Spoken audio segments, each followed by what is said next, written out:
함께하면 됩니다. 함께하면 됩니다. 함께하면 됩니다. 여러분 끝까지 함께 갑시다. 함께하면 됩니다. 여러분 안녕하십니까? 백운기입니다. 살다 법정 필리버스터, 재판 필리버스터란 말은 처음 들어봅니다. 초반에는 재판장이 질질 끌어주고 막판에는 변호인단이 또 질질 끌면서 예정한 날짜에 구형을 못하고 날짜를 따로 잡는 초유의 일이 일어났습니다. 이게 다 직위원 작품인데 궁금한 것은 이렇게 재판을 끌면서 국민을 자극하고 특검을 건드리는 이유는 무엇일까 하는 겁니다. 당초에 상식으로는 이해가 되지 않는데 하루 이틀이라도 재판을 늦추면 세상이 달라지기라도 합니까? 결국 이들이 노리는 것은 어차피 피할 수 없는 사형, 이제는 변론이 의미 없으니 정치 선동으로 나가자 하는 건데 과연 그런 짓에 찬동할 국민이 얼마나 될지 궁금합니다. 만에 하나라도 지난 9일 특검이 무기징역을 구형할 요량이었다면 이제라도 바꿔야 합니다. 국민을 우롱하고 재판을 농락한 죄를 결코 그냥 넘어갈 수 없습니다. 이제 내일 또 이자들이 장난질을 칠 텐데 특검과 재판부는 대응 전략이 있는지도 궁금합니다. 오늘 이 내용 집중적으로 다뤄보겠습니다. 생방송 백운기의 정치 1번지 출발합니다. 네, 정어리몰에서 정말 다양한 상품들 준비를 하고 있는데요. 지금 최고로 인기가 좋은 게 육포입니다. 육포가 세 가지 맛이 있어요. 오리지널, 치즈 맛, 매콤한 맛. 그런데 다 각자 맛이 또 특색이 있으면서도 공통점은 겁나게 맛있다는 겁니다. 이걸 20개, 그걸 29,900원. 아까 베르사유 장마님이 정어린 도대체 얼마나 부자니까 이런 가격에 주냐고 그러셨던데, 예, 맛있게 드시기 바랍니다. 여러분들이 맛있게 드시면 그게 기쁨인 거죠. 그리고 지금 소개해드리고 있는 타이백 감귤, 제주도 가서 보시면 아주 귤밭에 하얀 천 같은 거 깔려 있는 건데 이게 당도를 높이기 위한 겁니다. 그래서 이 재배법으로 만들면은 훨씬 당도가 올라가는데 진짜 드셔보시면 와, 귤이 이렇게 달구나 느끼실 수 있거든요. 이것도 5kg 한 박스에 25,900원 무료 배송. 이번 기회에 맛있게 드시기 바랍니다. 지난주에 소개해드렸던 고창 민물장어도 여전히 사랑해주고 계시는데요. 정어리몰에 들어가면 다양하게 고르실 수 있으니까요. 많이 이용하시기 바랍니다. 온라인으로 주문하기 불편하신 분들 위해서 전화 주문도 받습니다.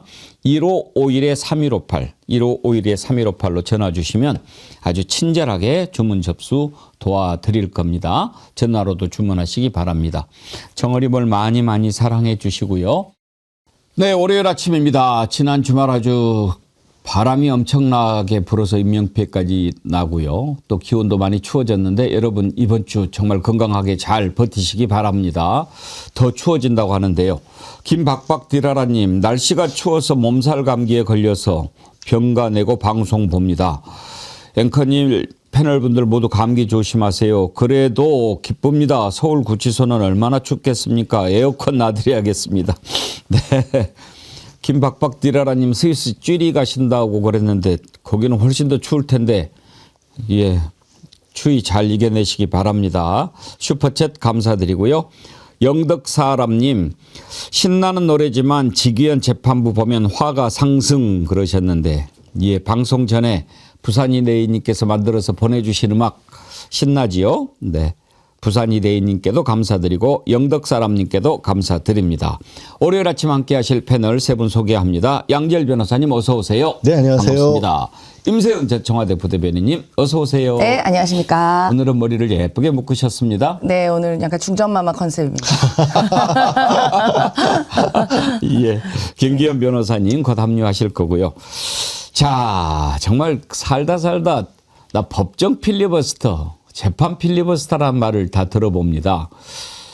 지난 금요일 시간이 좀 걸릴 거라고는 예상을 했습니다. 그래서 밤늦게 윤석열 구형이 나올 거라고 생각을 했는데 결국은 직위원이 못 버티고 다시 날짜를 잡았습니다. 누가 이렇게 만든 겁니까? 그런데 양지열 변호사님, 네.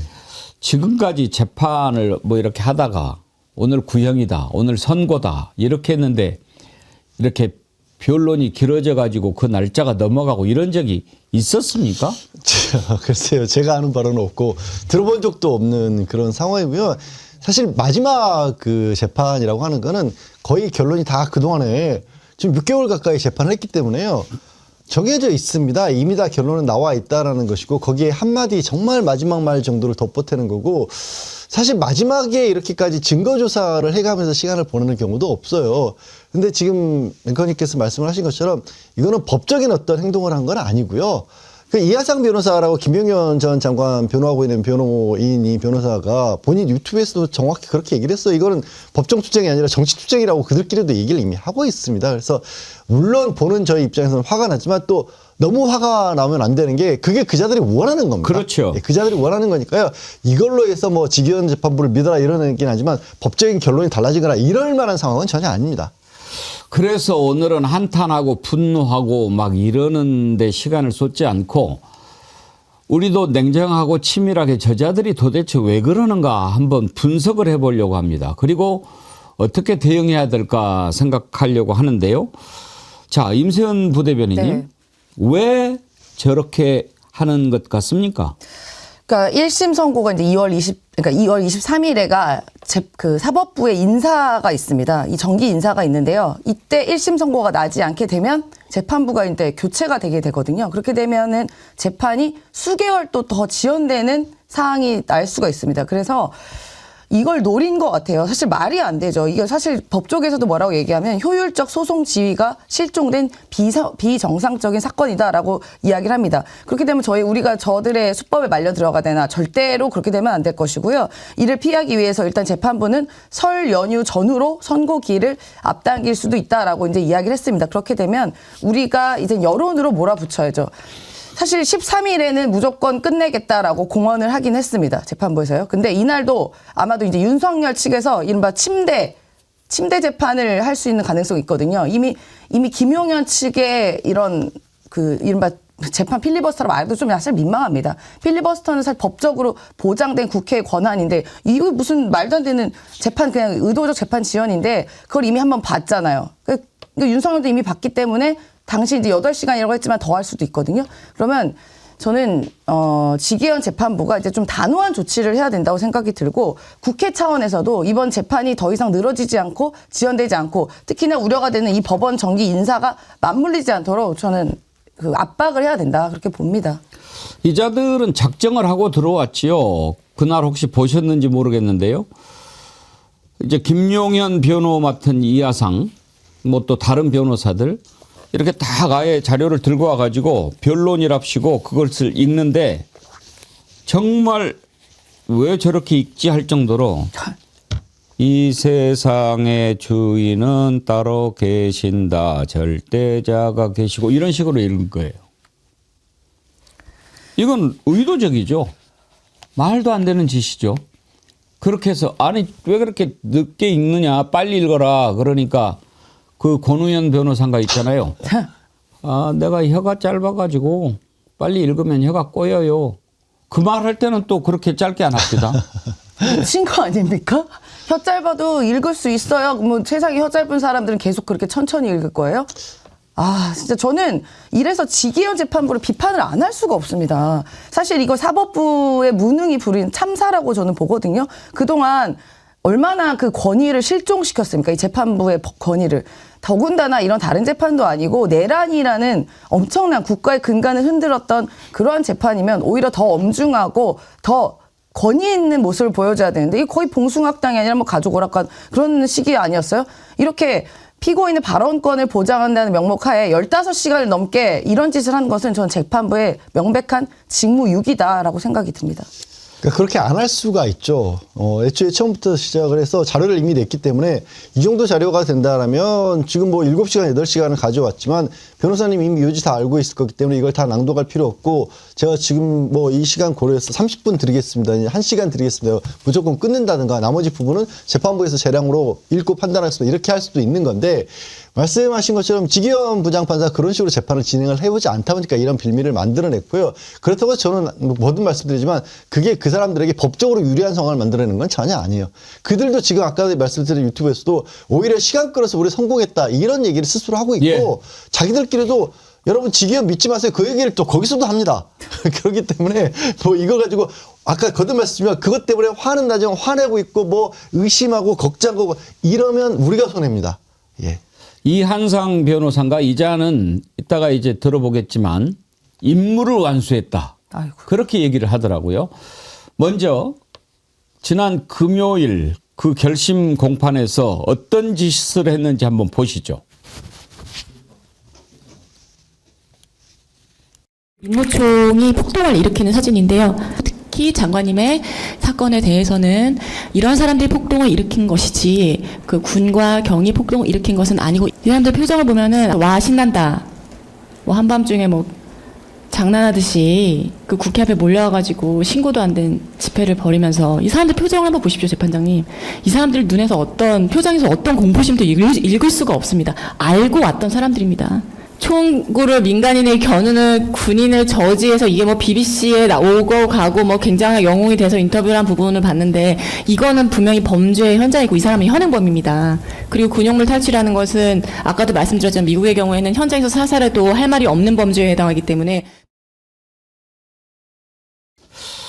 지금 뭘 얘기하려고 하는지 모르겠는데 양재열 변호사님 이제 일단 뭐 서증 조사라고 하더군요. 법률 용어들을 많이 쓰는데 그러면은 서류로 돼 있는 증거를 조사한다는 겁니까? 그러니까 뭐냐면 우리 법정에서 재판에서는 특검에서 검찰에서 내놓는 것들을 그냥 그 서류로 정리해서 내놓는데 그걸 있는 그대로 다 뭘 하냐면 이런 겁니다. 예를 들어 제가 서류를 좀 자 이거는 오늘 뭐 2026년 1월 12일자의 통신 기록입니다. 통신 기록에 뭐 양지열하고 저 지금 뭐 앵커님하고 저 전화 통화한 기록이 남아 있네요. 자, 이 자료 인정하죠? 라고 검찰에도 물어보고 변호인단에 피고인에게도 물어봅니다. 그렇게 해서 자, 이거 증거 법원에 sen출됐습니다. 이렇게 하고 넘어가면 되는 거거든요. 그거 하는 거기 때문에 사실 시간이 얼마 안 걸리는 거예요. 내지는 여기서 절대로 이거는 받아들일 수가 없으니까 그거 서류 써낸 사람들 다 증인으로 불러서 직접 물어보겠습니다 하면 물어볼지 말지 채택하는 건데 이런 과정은 마지막 재판에 열리는 게 아니라 그동안 쭉 이런 걸 해왔던 거예요. 그래서 이런 것들이 이제 남아있을 그런 시간도 아닌데 갑자기 변호인단에서 자기들 의견이나 이런 걸 막 일일이 써온 거 몇 시간씩 막 이렇게 써온 걸 이걸 증거랍시고 자기 의견을 지금 엉뚱한 지금 보신 것처럼 저 얘기가 뭐냐면 당시에 윤석열의 계엄을 선포한 것이 미리 주변에 계획 같은 것이 알려져 있었고 그걸 알고 민노총이 신고도 하는 집회를 국회에서 열었기 때문에 그걸 막으려고 경찰이 출동했다라는 황당한 주장을 하는 거예요. 그러니까 이게 보통의 재판에서는 나오지도 않고 있을 수도 없는 일들이 계속 이어서 벌어지는 겁니다. 금요일 우리가 궁금했던 것은 사형일까 무기징역일까 사형 구형해야 되겠지 이런 정도였지 구형을 못하고 넘어갈 거라고는 상상을 못했지요. 이은주님 과연 이진관 재판장이 주 재판관이었어도 그랬을까요? 직위원이 만만한 거죠. 모질이들끼리 잘한다 잘해. 이정희님 두 악인과 그 변호사들도 정말 최악의 재판. 직위원 그놈은 또 비위 맞춰주면서 맞장구 쳐주고 정말 징글징글합니다. 그러셨는데 지금까지 어제 갑자기 금요일날 갑자기 그런 게 아니었어요. 직위원이 그렇게 만들어 왔지 않습니까? 예, 뭐 그렇게 하시고요. 예. 이번에도 보니까 아니 재판장이 이제 직위원한테 더 이상 어떤 품이나 뭘 기대하지 않습니다만 그래도 기본적으로 지켜야 될 게 있잖아요. 재판장이 뭐가 그렇게 변호사들한테 죄송할 일이 많습니까? 그때도 죄송합니다. 아주 이 말을 입에 달더라고요. 그러니 얼마나 만만하게 보겠습니까? 직위원 모습 한번 보시죠. 오히려 지금 김용현 피고인 쪽에서 전반적인 얘기를 겹치는 부분을 좀 쫙 하고 계시거든요. 그러니까 뭐 겹치지 않는 부분에서 하시면 시간이 그렇게 많이 걸릴까 싶어요. 제가 뭐 예민하게 받아들여졌을 수도 있는 거고요. 그 말씀은 의미 없는 내용을 쭉 읽고 있다라는 식으로도 저는 읽혀졌고, 근데 제가 말씀드렸던 모든 내용들은 대통령과 장관님과 그리고 이 사건 받으시는 모든 분들에게 매우 중요한 부분이었습니다. 그렇게 생각하시게 말씀드려서 죄송합니다. 그건 제 잘못입니다. 근데 그런 생각을 전혀 한 적도 없고 불쾌하셨으면 너무 죄송합니다. 100% 제 잘못입니다. 참, 저 재판장이. 근데 자, 김기현 변호사님 정말 궁금한 게요. 저렇게 해서 하루 이틀 재판이 늦어지면 뭐가 유리하길래 저렇게 질질 끄는가? 난 그게 정말 궁금한데 왜 그렇다고 보십니까? 그냥 전 변호인단의 쇼맨십이라고 결국엔 그렇게 볼 수밖에 없다는 생각이 들어요. 아니면은 1월 9일 날 구형을 받으면은 안 된다라는 무슨 뭐 점괘가 나든지. 그러니까요. 무속에서 지금 1월 9일 날만은 안 된다. 무조건 미뤄야 된다. 이런 거 아닌가 저는 생각도 들었는데 이제 그게 아니다라면 결국에는 그냥 변호인단에서 쇼가 얼마 안 남았잖아요. 이제 좀 있으면 선거니까. 이제 그러기 위해서 그냥 한마디라도 더 하려고 뭔가 좀 보여주려고 이렇게 하는 게 아닌가 저는 싶었고요. 근데 저는 어느 정도는 예상을 못했던 바가 아니에요. 걱정은 많이 했어요. 전날 구형할 수 있을까 하고. 왜 그러냐면은 우리 12월 달, 11월 달을 한번 되돌려 보시죠. 그때 지규현 재판장이 윤석열, 김용현, 뭐 조지호, 노상원 등등의 재판을 빨리 병합해야 된다라고 일각에서 계속 주장을 했었어요. 근데 왜 이렇게 이 지규현이 병합을 안 하고 계속 끄느냐. 근데 지규현은 나중에 그거 하면 된다. 나중에 한꺼번에 그냥 병합하고 하면 된다라고 하던 거였고요. 그게 여기에서 지금 탈이 나고 있는 거예요. 왜 그러냐면 일반 재판이었으면은 병합 금방 합니다. 한 30분이면 해요. 그런데 이거는 누가 보더라도 지금 깽판을 치고 있지 않습니까? 필리버스터처럼 얘기를 하고 있기 때문에 이거는 병합이 저렇게 쉽게 될 리가 없을 건데 라는 거예요. 왜냐하면 병합을 하게 되면 증거조사를 다시 해야 돼요. 지금 그 증거조사를 한다고 지금 이렇게 늦어진 거거든요. 증거조사 다시 해야 되는데 분명히 트집 잡고 오래 하면서 시간을 끌 것이다. 그러니까 병합을 빨리 해야 된다라고 주장을 외부에서 많이 했는데 그 말을 안 듣다가 지금 지규현 재판장이 막판에 병합을 하려다가 이렇게 탈이 난 거거든요. 그럼 지규현이가 감당도 못할 짓을 한 거군요. 그러니까요. 그 굉장히 순진한 거죠. 본인은 변호인단 보고 지금 뭐 프로는 징징대지 않는다라고 얘기를 했는데 본인이 지금 프로답지 못하게 재판을 운영한 결과 이렇게 된 겁니다. 프로는 무슨 프로예요? 완전히 오락타게 보는 거죠. 아니 저 아까 그 변호인 여성 변호인이 말한 부분 있잖아요. 그 김니미 변호사인가? 김지민인가요? 김지미. 김님인 줄 알았네요. 네, 하여튼 김지민, 네, 님이 아니고 지미 변호사가 참나 저는 정말 이딴 말을 어떻게 변호인이 저런 재판장에서 할 수 있는지. 한밤중에 장난하듯 국회 몰려와서 이런 사람 폭동 일으켜야 되는데 우리 그날 다 기억 생생하게 하잖아요. 뭐 저 같은 사람들이 가서 장난으로 목숨 걸고 가가지고 벽에 가가지고 우리가 대치했겠습니까? 저런 사람들을 내버려 두고 저런 막말을 내버려 두는 지기현 판사 정말 어떻게 하려고 그래요? 그리고 더 화나는 거 윤석열 피고인 윤석열의 태도 보십시오.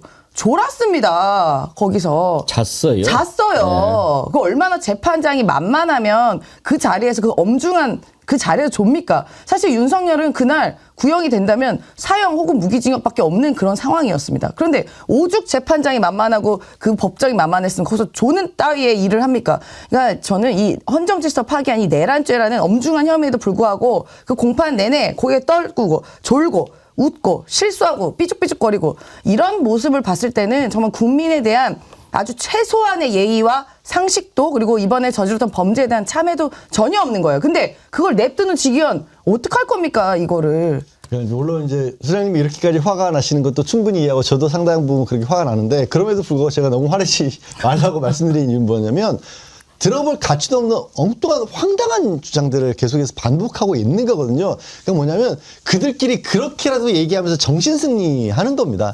이게 먹힐 거라는 생각을 하는 것도 아니고 진짜 그렇게까지 그러니까 진짜 못해서 그날 계엄이 그 시민들이 몰려가서 이런 폭동이라는 말도 안 되는 주장들을 자기들끼리 해가면서 또 이게 생중계가 되다 보니까 그 말에 국외 끄떡이는 그 대한민국에 있지만 어쩔 수 없이 몇 명이 한 줌 안 되는 그 극렬한 세력들끼리 그래 이렇게 되는 거야 우리가 각하가 이기는 거야 우리 대통령이 이기는 거야 이거 하고 있는 것 뿐이에요. 너무 화내지 마십시오. 네. 지금 한심하긴 하지만 가치도 없습니다. 그럴 가치도 없어요. 근데 양절 변호사님 재판정에서 피고인이 자도 돼요? 안 되죠. 그러면은 재판장이 그냥 안 놔두죠. 뭐 일어서 있게 한다든지 뭐 그렇게 안 하나요? 아니, 뭐 나 몰라서 물어봐요. 보통은 혼나죠. 혼을 내는데 이렇게까지 오래 재판을 하지 않아요. 보통이라면. 뭐 보통 재판 길게 해봤자 한두 시간이면 끝나니까 뭐 졸지는 않죠. 그 정도면. 저는 되게 재밌는 그런 댓글 같은 걸 봤는데요. 재판장에서 졸지 말고 그냥 영면하라라고 그런 댓글도 봤습니다. 아니 원래 국회도요 방청석에 이렇게 일반인들 방청 가잖아요. 발도 못 고게 해요.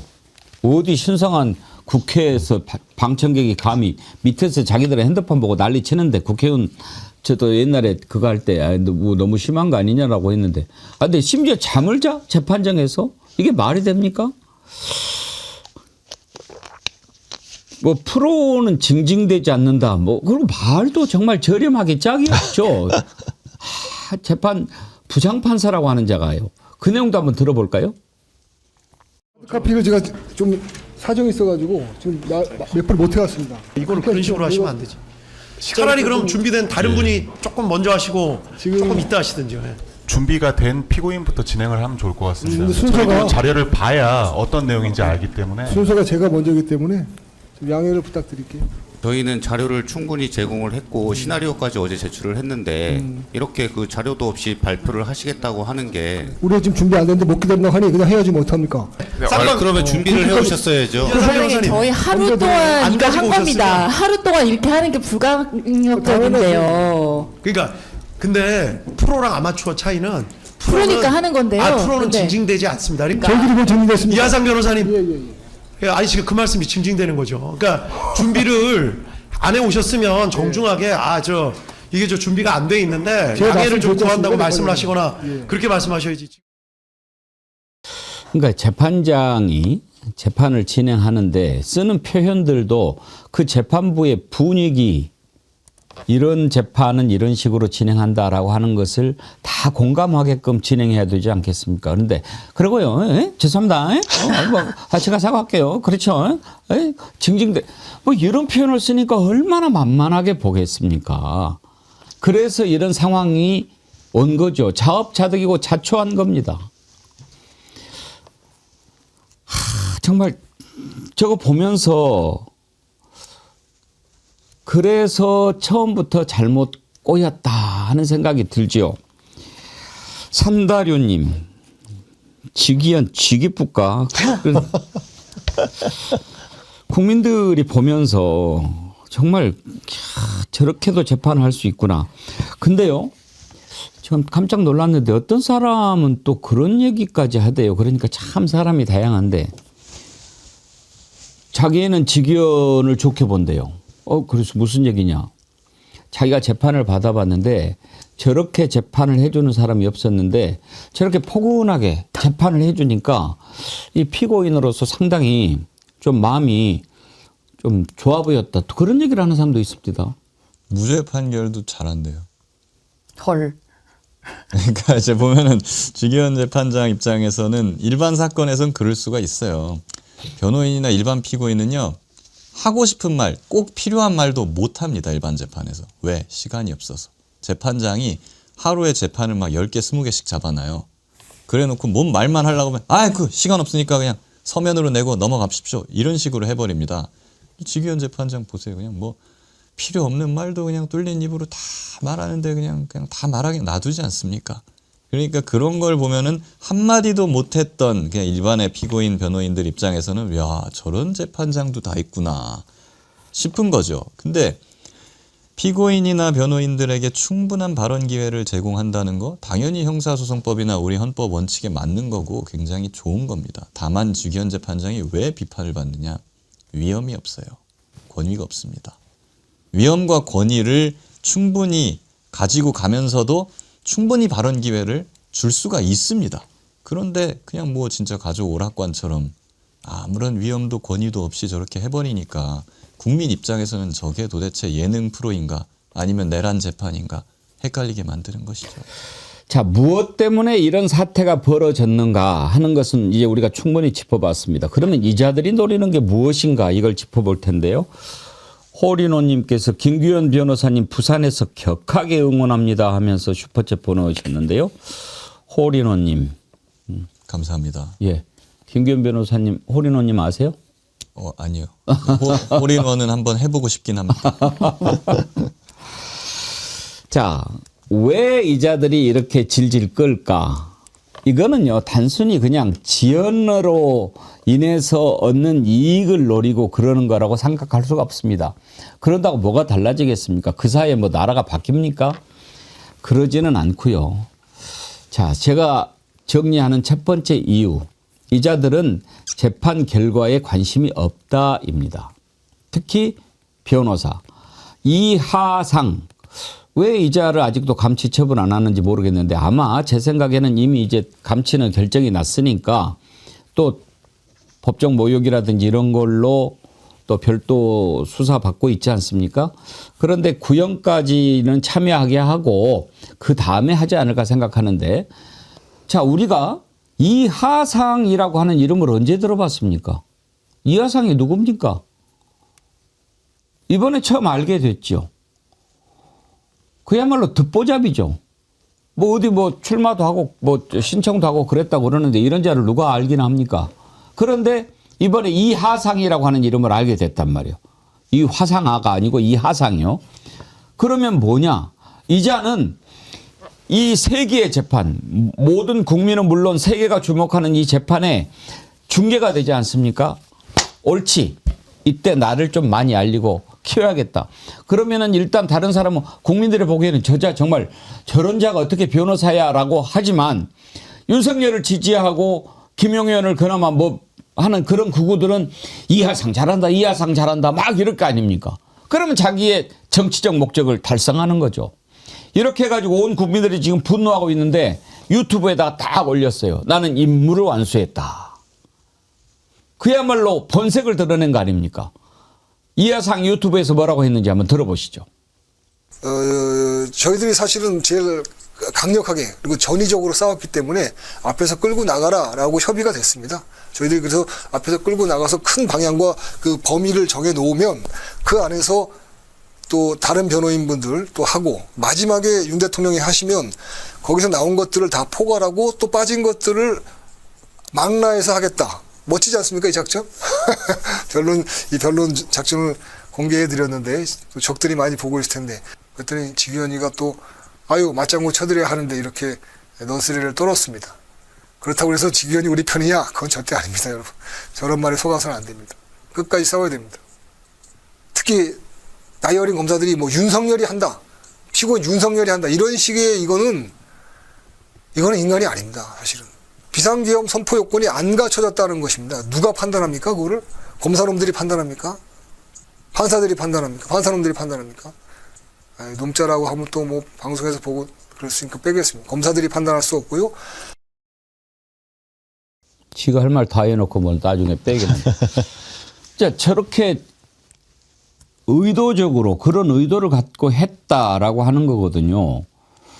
그러면 이제 두 번째 이유는 좀 이따가 살펴보겠지만 저렇게 자기가 의도적으로 재판을 질질 끌었다라고 하는 것을 밝힌 이상 내일 재판에서 또 이제 저런 식으로 윤석열 쪽에서 나올 텐데 그러면 뭔가 대응 전략을 세워야 되지 않겠습니까? 아니 이거를 직위원 재판부에서 직위원 부장 같은 경우 분명히 밝히긴 했어요. 13일 이후로는 없다. 14일은 마지막에 끝나겠다. 뭐? 라고 했는데 제가 이제 드리려는 말씀에 그렇게 하려면 뻔히 이제 자기도 지난 9일에 했던 재판이 어떻게 그런지를 알고 있으니까 아까도 말씀드렸다시피 자 지금 이 변호인단들이 주장하려고 증거로 내밀려 하는 부분들 이런 부분들이 있는 것 같은데 이거는 그럼 시간을 제한하면 돼요.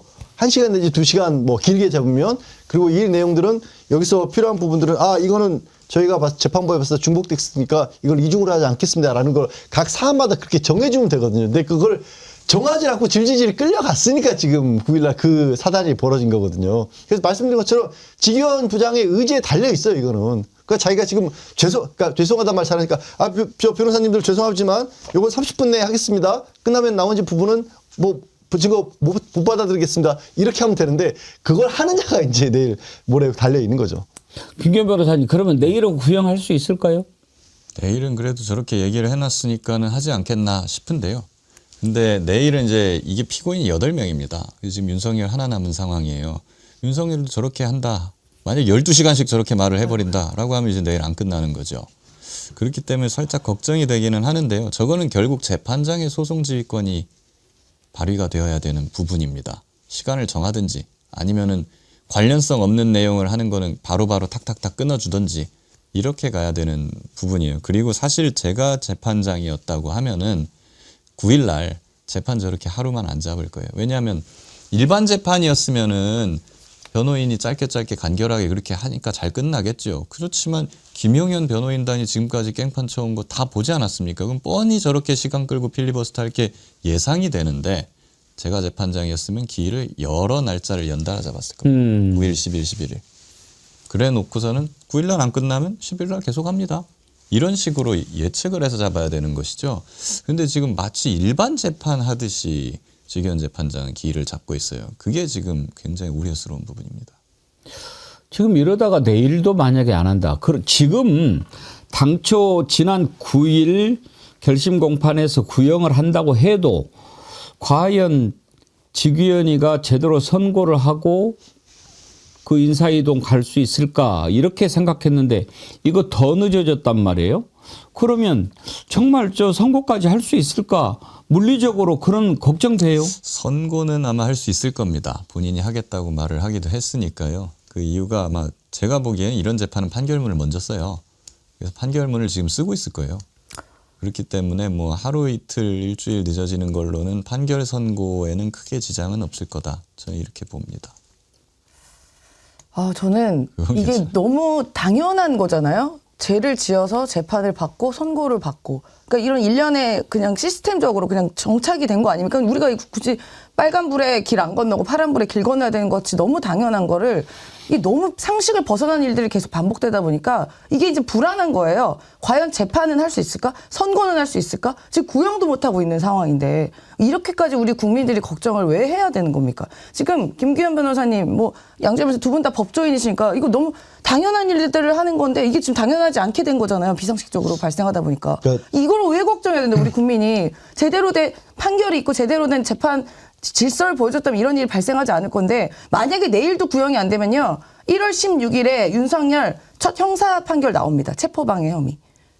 그럼 중복되는 거예요. 그러면 그 판결 보고 또 어떤 결과가 나올지는 또 모르겠습니다만 이런 일련의 일들이 굉장히 불안한 상황으로 가고 있고 우리 국민들이 이래서 윤석열 진짜 혹시 우리 그렇게 되진 않을 거 생각하지만 풀려나는 거 아니야? 판결 제대로 못 받는 거냐? 이런 국민이 이런 걱정을 하고 있는 거예요. 이게. 일단 아시다시피 이적죄로 영장이 발부가 됐기 때문에 지금 판결이 늦어진다고 풀려날 이유는 없고요. 그리고 이제 김기현 변호사도 말씀하셨지만 판결을 선고하는 거는 이 재판이 끝나고 난 다음에 오롯이 재판장 사실 이제 배석 판사랑 같이 쓰는 거긴 하지만 이 다 판결문을 쓰는 내용이기 때문에 그거는 중간에 시간을 누가 어떻게 끌고 날 수 있는 건 아니거든요. 그래서 그런 걱정은 안 드는데 다만 이제 이런 거죠. 이 과정에서 제가 제일 이 과정에서 화가 나는 부분은 굉장히 엄중해야 할 내란이라고 하는 범죄에 대한 그 어떤 재판이 이루어지는 과정이 희화화돼 버리게 만든 거.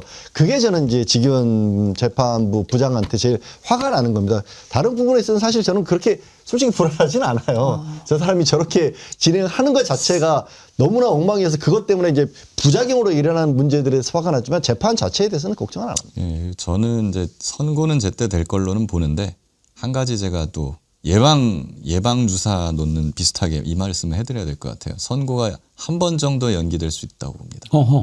지기현 재판장 때문이 아니고 윤석열 때문에. 왜요? 선고일 날 안 나와버릴 수도 있을 것 같아요. 아이고야. 끌고 와야죠 그러면. 안 나오면 선고 못 합니까? 원칙적으로는 구속된 피고인이기 때문에 안 나와버리면 인치가 현저히 불가능한 상황이라고 인정해갖고 그냥 없이 판결을 해버릴 수는 있거든요. 예. 근데 일반적으로는 그렇게 되면 또 무슨 나중에 빌미를 줄 수가 있어서 한 번 정도는 기회를 줄 가능성이 높습니다. 다음번에는 꼭 나와라. 다음번에도 안 나오면은 그냥 안 나오는 대로 판결해버리겠다. 선고하겠다. 예. 이렇게 하기 때문에 한 번 정도는 윤석열이 안 나와야지 하는 생각을 할 수 있거든요. 근데 괜히 지금 김기현 변호사님이 가르쳐 주는 거 아니에요? 아니 다 그 생각 하고 있어요. 이미 이하상 뭐 이런 사람들 그 생각 다 하고 있을 거예요 지금. 그렇기 때문에 아니 이거를 그렇게 끌어서 뭐가 좋냐고요. 그냥 선고받기 싫은 거죠. 지금 그러니까 뭐 이 사람들은 논리가 없어요. 그대로라면 그렇게 따져보면 지금까지 이 사람들이 해왔던 행태는 이해가 됩니까? 전혀 안 되잖아요. 아유, 나 진짜 근데 그래도 아마 지금 모든 선고에 다 안 나오진 않을 것 같고 체포방해나 이런 거부터 안 나와버리면 좀 그러니까 체포방해는 나가고 내란에는 한 번쯤 불참한다라는 계획이 분명히 저 사람들 안에서 논의가 되고 있을 거예요. 이거. 그러니까 지금 소장님 화내시고 뉴스에 한 번 더 나오고 앵커님도 그럴 수도 있어요라고 그거를 노리는 거예요. 이 사람들은 다른 게 그러니까요. 아니라. 그래서 제가 계속 너무 화내지 말자는 얘기를 하는 겁니다. 아니 우리 분노를 지금 유발하려고 일부러 저러는 거예요. 진짜? 그거를 원하는 거예요. 그거를. 그리고 진짜. 그거를 가지고 지금 이자들 입장에서 이자들을 거꾸로 입장을 바꿔놓고 봤을 때 희망을 가지고 자기들이 이길 수 있다 내지는 이거 우리가 잘했다라고 여길 수 있는 게 뭐가 있어요. 이런 거밖에 없는 거예요. 거꾸로 생각하면 야 저자들 봐봐 저 지겨운 우리가 갖고 놀았어. 뉴스에서 막 뭐 기자들이 나가지고 또 뭐 농락당했다고 하잖아. 저 방송하는 놈들 보면 막 와가지고 뭐 화내고 있다. 우리가 그렇게 만든 거야. 이게 그자들이 할 수 있는 유일한 거예요. 쟤래. 화가 나가지고 지금 윤석열은 공직 생활을 40년 가까이 했어요. 우리 국민의 세금을 그동안 받으면서 살아온 사람입니다. 그리고 본인이 저는 인정하고 싶지 않지만 그래도 국민의 선택을 받아서 대통령이라는 직을 3년 동안 했어요. 그러면서 본인도 대우도 받고 했던 사람이 지금 마지막에 저렇게 하는 국민들을 열받게 하고 화나게 하고 저렇게 비상식적으로 무슨 선거일날 안 나가야지 졸아야지 이러하는 태도가 저게 인간입니까 저게? 인간 아닌 거는 아니, 이미 잘 아시잖아요. 예. 그래서 마지막까지 저렇게 최후로 국민들을 열받게 하는 게 저 사람이에요 정말? 너무 뭐 그런 게 좀 저는 긍정적인 효과도 있다고 봅니다. 그런 걸 하면 할수록 사형에 가까워지는 것이기 때문에 그런 부분이 전부 그러니까요. 양형에 지금 반영되겠죠. 대체로 재판부의 심기를 건드리려고 하는 피고인이 누가 있겠습니까? 조금이라도 잘 보여서 혹시라도 있을지 모를 정상 참작 같은 거 기대해 보는 거죠. 그런데 오히려 이것은 완전히 대놓고 죽여라 죽여 지금 이러는 거 아닙니까? 죽이라고 하는데 그 죽이라고 하는 이유가 뭐냐 이거죠. 자, 우리가 아까 이유를 살펴봤는데 첫 번째로는 오로지 이하상이라든지 이자들이 이번을 정치적 선동의 장으로 삼아서 자기의 정치적인 몸값을 키워보려고 하는 그 목적 하나.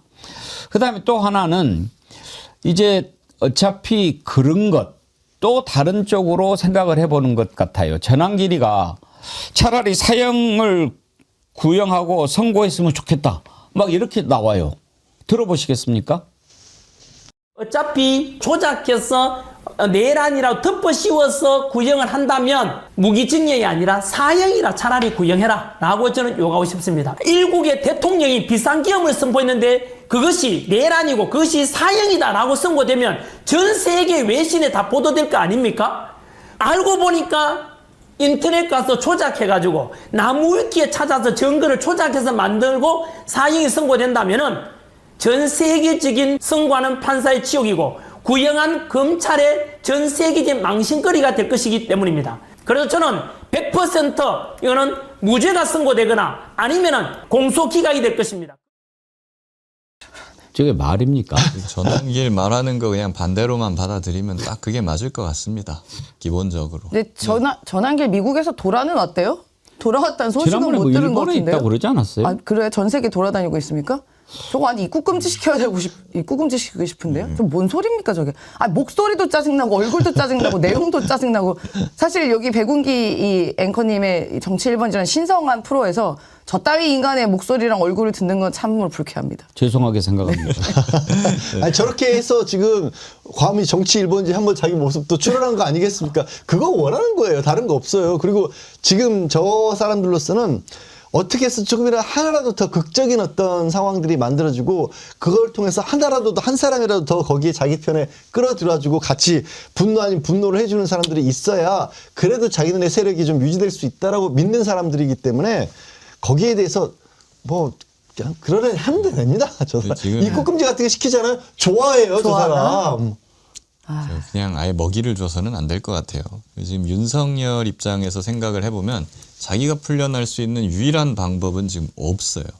무죄나 공소기각 안 나온다는 거 본인도 알고 있습니다. 여기서 자기가 살아날 유일한 방법은 사면 받는 겁니다.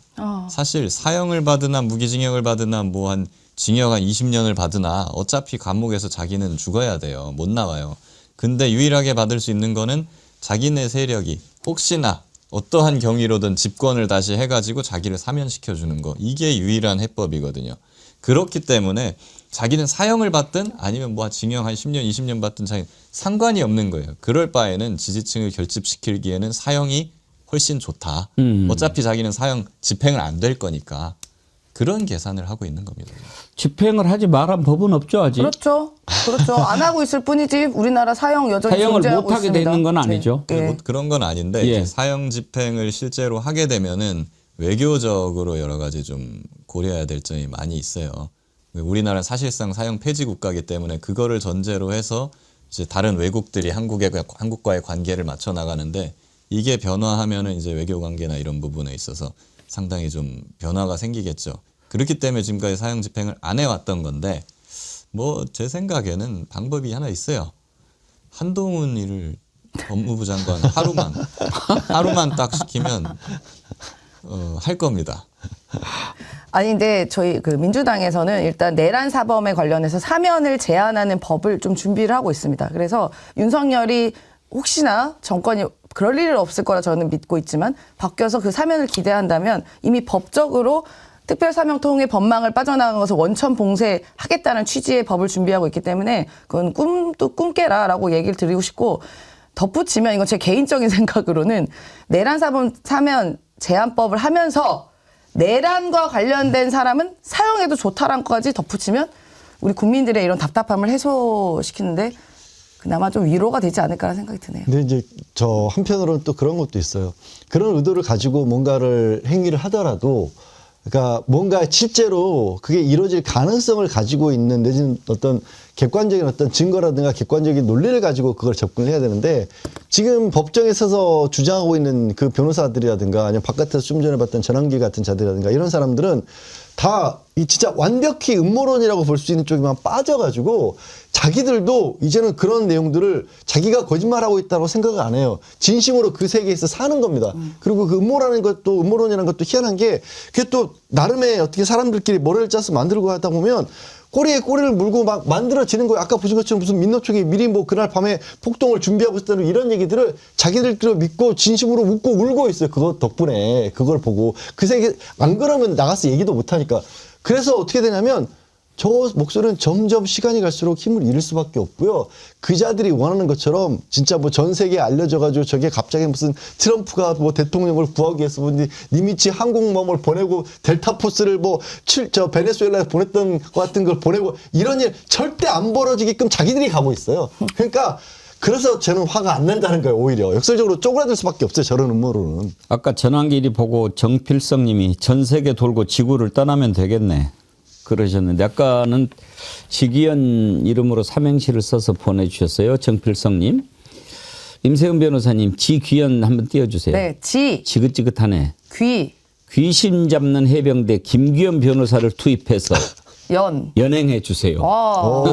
그러셨는데 참 우리 김기현 변호사님 해병대 출신인데 주말에 반가운 소식이 그래도 하나 있었어요. 우리 박정훈 대령 장군 진급했죠. 맞습니다. 정말 진짜. 그 해병대도 또 앞으로 이제 대장도 되고 뭐 사령관이 이제 해병대가 이제 별도로 저기가 된다고 그러는데 이 수사 쪽에서 그러니까 쉽게 말하면 만약에 이런 일이 없어서 그냥 수사단장으로 박정훈 대령이 계속 해병대에 있었으면은 원칙적으로 별을 못 달게 돼 있는 거죠. 예, 해병대는 사실 규모가 작아서 수사단, 그러니까 군사 경찰이 최고로 올라갈 수 있는 계급이 대령이고 그게 수사단장이었습니다.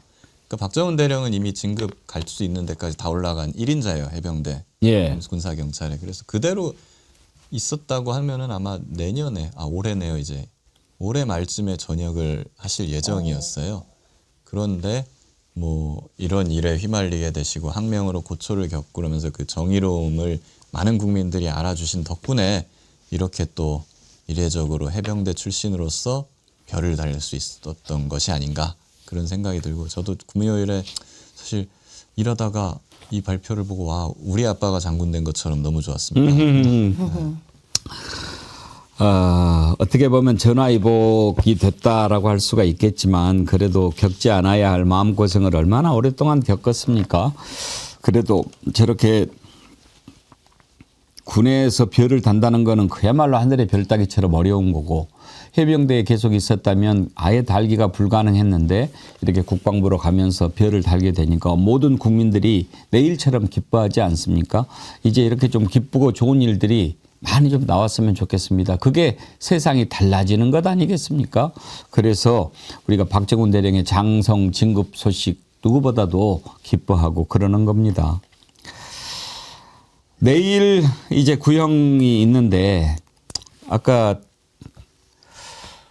거미줄 최정아님 질질 끌든 말든 신경 안 씁니다. 늦어지라고 하세요. 결론은 똑같고 감옥에서 썩어야 하는 건데요. 뭐 그렇게 좀 편안하게 차분하게 마음을 먹는 게 나을까요? 저들 때문에 내가 스트레스 받으면 나만 손해입니다. 그러니까요. 네. 어차피 2월 달에 사형이나 무기징역 선고는 나오니까 차차 보시죠. 그래도 화나는 건 어쩔 수가 없습니다. 인간이다 보니까. 제가 계속 말씀드리잖아요. 저 꼬라지를 보니까 열불이 터져가지고. 저 사람들이 지금 거둘 수 있는 최대의 승리는 우리가 그 격언을 보고 열받아고 네. 화내는 거를 저 사람들은 좋아하고 있다니까요. 근데 우리 오늘 그 참고 영상 계속 나왔잖아요. 전한길 씨도 그렇고 이하상 씨도 그렇고. 근데 참 저쪽에 윤호계 세력들은 참 이게 과학인가? 인상이 과학 같아요. 어떻게 이렇게 더 비슷하게 그렇게 인상이 비웃기만 하면 비웃어주면 됩니다. 딱 인상이 그렇게 과학이야. 비웃어주고 괜히 화날 것 같으면 그냥 채널 돌려가지고 비웃어주면 됩니다. 흑백 요리사 보고 저희 모범 택시 보고 하면서 좀 화를 가라앉히고. 그러니까 목소리도 그런 것 그렇고 인상도 그렇고 참 신기해. 비슷한 분들이 모여 있는 게. 네. 하여튼 주말에 보니까 뭐 우리 박정훈 대령 별 달고 이제 윤석열이도 곧 별 달 거고 별이 막 쏟아지네요. 그러죠? 그러죠. 그러죠. 피고인 사형 이제 못 나와요. 네, 됐죠? 징징대면 안 됩니다. 지금 프로는 그러지 않아요. 김기현 변호사는 죽었다 깨나도 직연 흉내 못 냅니다. 아주 저렴해야 돼요.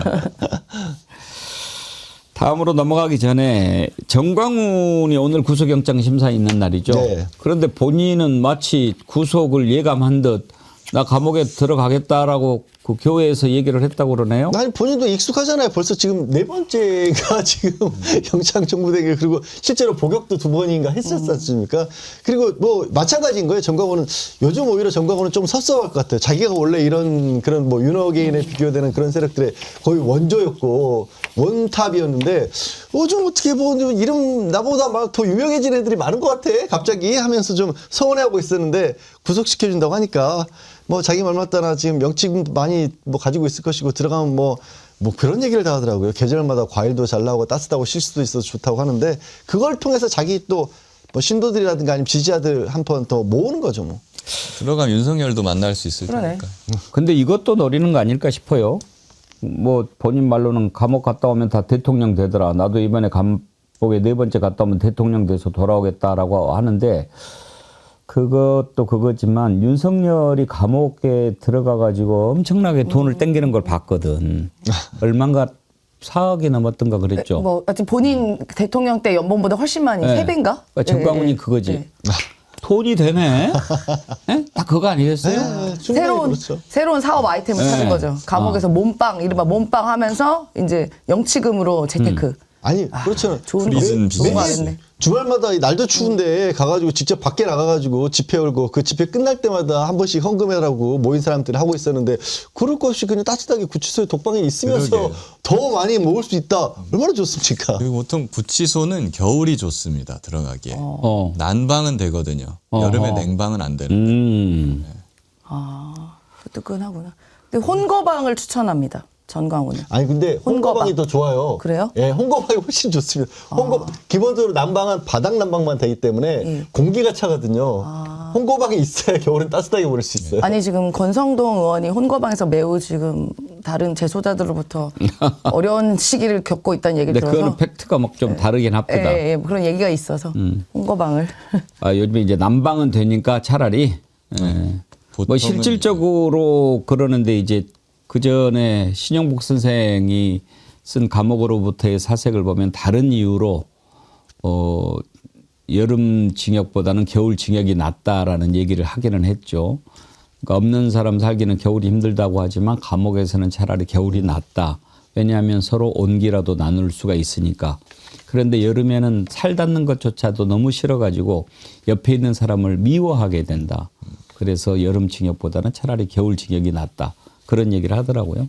네, 지금도 마찬가지 상황입니다. 딱 그때와 달라진 게 난방이라 해서 뭐 공기 자체가 훈훈해진 건 아니고 열선이 바닥에 들어가는 정도이기 때문에 그래서 이제 사람이 주변에 같이 있으면 겨울은 훨씬 낫죠. 진짜. 속보 들어온 거 잠깐 하나 살펴보고 다음으로 넘어갈 텐데 민주당이 통일교 신천지 특검을 보류하기로 했다고 하는데요. 혹시 이유가 뭘까요? 저 이유는 잘 모르겠습니다. 통일교 특검은 의지가 굉장히 강했거든요. 지금 합수본 수사가 시작이 됐죠. 예. 이게 있으니까 그러는 걸까요? 이유는 아직 안 나왔는데. 네, 이유는 저도 제가 들은 바는 아직은 없고요. 뭐 좀 살펴봐야 될 것 같습니다만 수사를 진행을 지켜보고 뭐 나중에 신천지와 병합해서 특검을 할지 이런 부분들 고려를 하고 있는 과정인 것 같습니다. 아니 대통령이 강력하게 지시를 해서 합수부원이 꾸려졌고 검경 합수부원이 같이 출범을 해서 수사를 하고 있고요. 오히려 특검의 내용이 민주당에서는 이제 통일교와 신천지를 같이 하고 있지만 또 국민의힘에서는 통일교만 해야 된다는 식으로 그걸 가지고 또 시비를 걸고 있지 않습니까? 그래서 괜히 지금 이 상황에서 그걸로 정치적 논쟁을 거리를 만들어서 수사팀에 뭐 힘을 뺀다고 해야 될까요? 그럴 필요가 없다라고 판단할 수도 있죠. 맞습니다. 네. 특검이라게 또 출범하다 보면은 지금 기존에 수사하는 분들이 그런 동력이나 의지가 조금 꺾일 수도 있거든요. 아마 그런 부분이 예. 고려되지 않았나 싶습니다. 그리고 지금 보면 아마 2차 종합특검이 조만간 출범을 할 예정입니다. 근데 만약에 통일교 신천지 특검을 같이 하게 되면은 특검이 또 2개가 동시에 돌아가게 되는 거거든요. 아마 그런 부분을 좀 우려한 것 아닌가 싶기도 하네요. 예, 다음으로 넘어가도록 하지요. 어제 민주당 원내대표 새로 선출하고 지도부도 새롭게 구성을 했습니다. 최고위원 4명 가운데 3명이 후보 4명 가운데 3명이 선출됐는데 공교롭게도 우리 정치 1번지에서 인터뷰하신 3분만 됐더라고요. 뭐 꼭 그래서 됐겠냐마는 뭐 아무튼 나오셔서 이렇게 인터뷰하신 분들이 돼서 반갑기는 했습니다. 자, 한병도 의원이 새로 원내대표 선출됐는데 지난번에 우리 정치 1번지에 나와서 제가 인터뷰할 때 되면 맨 먼저 뭐부터 하겠느냐. 바로 2차 특검 시작하겠다라고 하더군요. 한번 들어보시겠습니까? 2차 특검 이제 지금 발의는 했나요? 네. 지금 뭐 여러 의원님들이 발의를 해가지고요. 2차 특검 지금 올라가 있습니다. 예. 이성윤 의원님이 발의를 했습니다. 2차 특검 지금 내놨기 때문에 그걸 통해서 확실히 내라는 단죄를 이번에 끝내야 된다. 예. 그리고 전에 제가 그 내란 국정조사 특위 그 간사를 했었습니다. 예. 그래서 그 이번 윤석열 계엄에 대한 그 국정조사를 했었는데 그때 보면 제일 아쉬웠던 게 제가 생각했던 게 그때 전두환 때 이걸 끝장냈으면 우리 국민들을 학살하고 쿠데타를 이기는 걸 그때 우리가 정리를 했다면 지금 윤석열 같은 이러한 무도한 인간이 나올 수 있을까? 아마 저는 무서워서 대법 없어서 이거 못한다고 생각이 듭니다. 근데 그때 정리를 못하니까 예. 세월이 흘러서 이러한 내란 세력들이 다시 나오잖아요. 그래서 이번에는 끝을 내야 됩니다. 예. 내란 세력에 대해서는 사면해주면 안 됩니다. 사면을 확실히 마무리해서 사면법도 개정을 해서 확실히 마무리하는 쪽으로 정리를 했으면 좋겠습니다. 예. 저렇게 확실한 생각을 가진 사람이 새로운 원내대표로 됐기 때문에 우리가 좀 기대를 할 만합니다. 지금 김병기 전 원내대표 같은 경우에 빨리빨리 탈당을 해라 이런 압박을 받고 있는데 우리가 맨 처음에 놀랐던 게 뭐였습니까?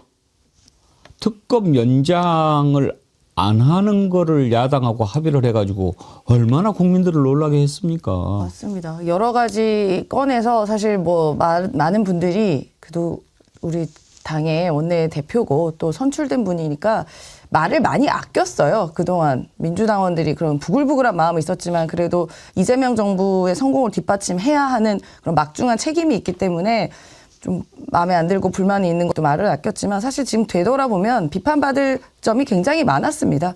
야당과 뭐 소위 말해서 말도 안 되는 것 합의를 하기도 하고 또 윤리위 같은 경우도 야당과 이상하게 꾸며놨었잖아요. 5대5로. 그때부터 좀 얘기가 많이 있었는데 어쨌든 사필 규정이다라고 생각이 들고 어쨌든 지금 새로 선출되신 한병도 원내대표는 지금 복잡하고 좀 혼란스러운 이 당의 이런 내분을 여러 가지 시끄러운 걸 잘 마무리하고 말씀하신 것처럼 2차 종합특검이라든가 이렇게 빠르게 진행이 될 거다. 그리고 본인도 강하게 이야기한 만큼 뭐 뒤 안 돌아보고 좀 진행할 거다라고 생각합니다. 근데 김병기 의원은 왜 탈당을 안 하고 버티는 거라고 생각하십니까? 저도 이유를 잘 모르겠습니다. 어쨌거나 근데 분명한 것은 정치인은 기본적으로 자기를 사랑해주는 지지자와 국민을 바라봐야 되고 그리고 자기가 소속된 당을 바라보고 해야 되는 것인데 현 상황에서 당을 위해서라도 탈당을 하는 것이 당의 부담을 덜어준다는 측면에서 좋은 것이거든요. 그것을 거부한다는 거는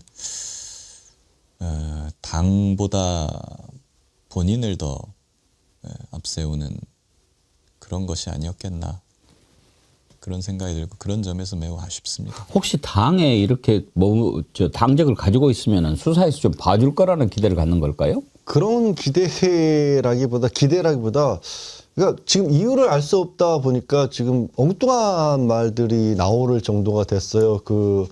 애초에 지금 김병기 전 원내대표와 강선우 의원하고 주고받았던 그때 당시에 내용이 알려지게 된 것도 녹취록이 본인이 녹음을 했다라는 거지 않습니까? 그러니까 지금 뭐 탈당 안 하고 버틸 수 있는 게 지금 민주당의 자기 어떤 구매운동을 하면서 주변 사람들에게 다른 어떤 녹취록 같은 걸로 압박하고 있는 거 아니냐라는 식의 루머가 나오게끔 저는 루머라고 믿습니다만 만들고 있거든요. 김병기 전 원내대표가. 굉장히 그러니까 민주당에 오랫동안 몸을 담았고 원내대표까지 지날 만큼 당원들로부터 지지도 얻었고 그만큼 어떻게 보면 자기 책임이 컸던 그런 분의 입장에서는 지극히 부적절한 처신을 지금 하고 있는 거죠. 그러니까 당이 어떻게든지 그럴 가능성도 별로 없지만 자기를 보호해주는 보호막으로 되기를 원한다면 지금은 자기가 좀 살자고 해서 당이 죽는 모습들을 만들어내고 있는 거거든요. 특히 이제 한때라도 지지를 했었고 한때라도 믿어줬던 당원들에게 민주당 당원들에게는 더 못할 짓을 하고 계신 겁니다. 빨리 결단을 내리셔야 됩니다. 정말 본인이 정말 억울하다고 생각하시면 송영길 전 대표와 김남국 의원 케이스를 보면 돼요. 그 두 분들 논란 있었을 때 바로 자진 탈당해서 당에 부담을 주지 않았고요. 그리고 송영길 전 대표도 있었던 그 돈봉투 사건 무죄 나왔습니다.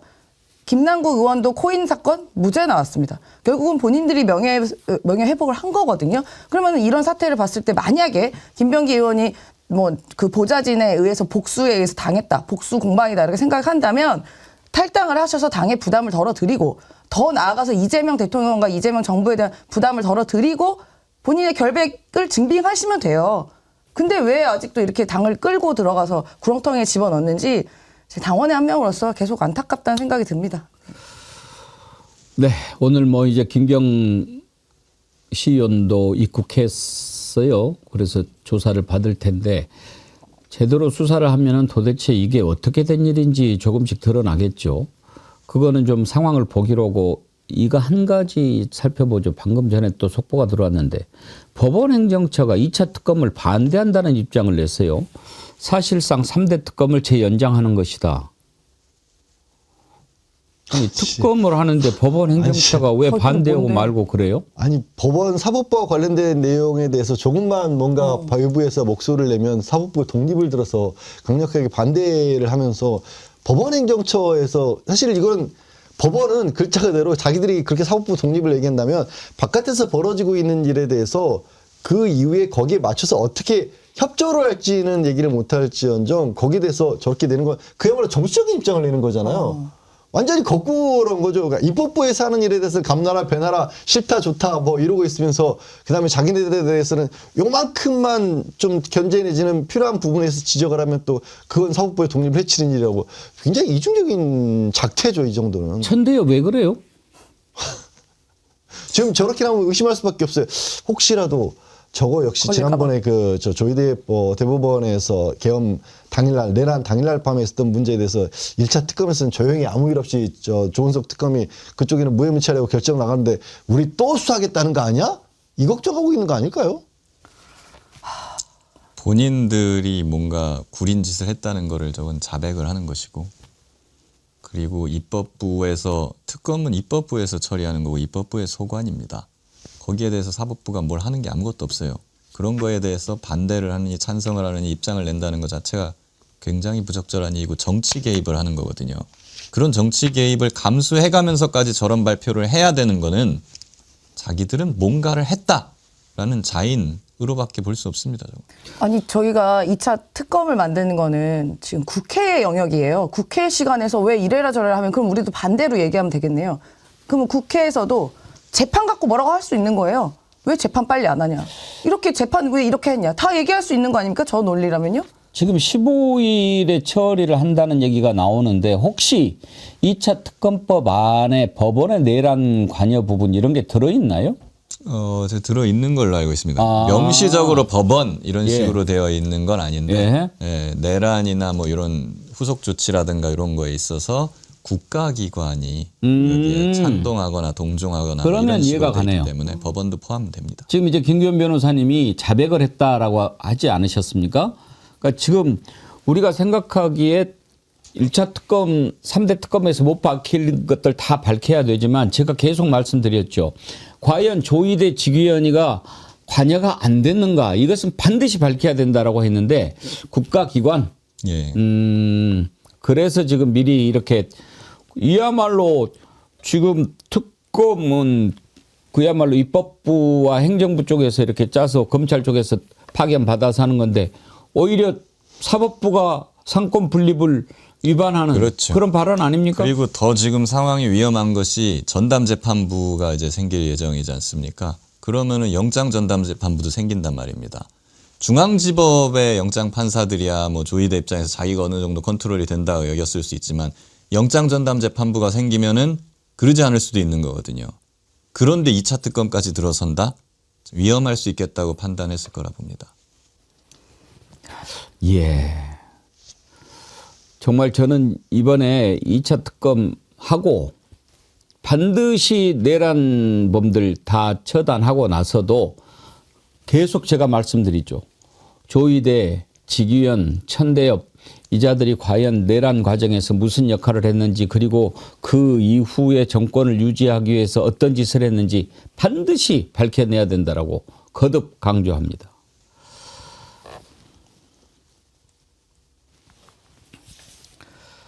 오늘 2부에서는 민주당의 서미화 의원님 모시고 어제 민주당에서 새롭게 지도부 구성하고 이제 원내대표도 바뀌어서 좀 새로워지려고 하는데 그 내용을 한번 더 들어보도록 하겠습니다. 오늘 패널분들 앞에 제가 선물을 좀 드렸습니다. 아니, 연초부터 이렇게 뭐 이렇게 연초부터는 계속 줘야 될 것 같고 연초니까. 연초니까. 잘 먹겠습니다. 더 맛있게 드십시오. 제가 지난주 목요일부터 지금 우리 패널분들 힘내시라고 이거는 정말 제가 좋아하고 사랑하는 이것도 홍삼 제품이에요. 예. 이것도요? 그럼요. 너무 풍성한 선물 이거는 주시는데? 그 대신 제가 드리는데 조건이 있어요. 일주일간 계속 드셔보시고 다음 주에 효과를 저한테 좀 이야기를 해주세요. 지금 한번 따서 한 숟갈 뜨셔 들어봐요. 그건 진짜 이거 일반적인 그 홍삼 제품보다 진세노사이드 함량이 훨씬 더 높아가지고 제가 매일 아침 이걸로 마시거든요. 지금 차 준비했습니까? 한 잔씩 드리세요. 차 준비돼. 이거 바로 떠서 드셔도 좋고. 거기 저 은수저 있죠? 여기 이렇게. 예, 그 은수저로 떠서 한번 드셔보세요. 향기가 막. 아주 그 깊은 향을 여기 느끼실 수가 있어요. 만들어 놓으신 게 있고. 예, 그거는 제가 차로. 꿀이랑 같이 예, 섞어서 만든 차인데 매일 아침에 제가 마시거든요. 예. 그거 안 쓰다 많이. 안 써요. 네. 그리고 깊은 맛이 있어요. 그러니까 이 차로 타서 드셔도 좋고 그다음에 아침에 하나씩 떠서 드셔도 좋고 다음 주에 임세은 소장님이 얼마나 얼굴이 좋아졌는지 한번 제가 얼굴 더 좋아지면 안 되는데. 확인해보고 싶습니다. 아 이거 이거 귀한 거를 들어갔을 때 홍사 이게 이렇게 별로 쓰질 않고 네. 예. 약간 꿀을 살짝 넣어 먹으면은 아이들도 먹기 좋아할 것 같아요. 지금 혹시 그 차 드셔보세요. 그건 제가 좀 꿀을 섞어서 준비를 했는데 어르신들도 되게 좋아할 것 같아요. 이거 하여튼 이제 건강용품으로 제가 매일 먹는데 여러분 맛있게 드시기 바라고요.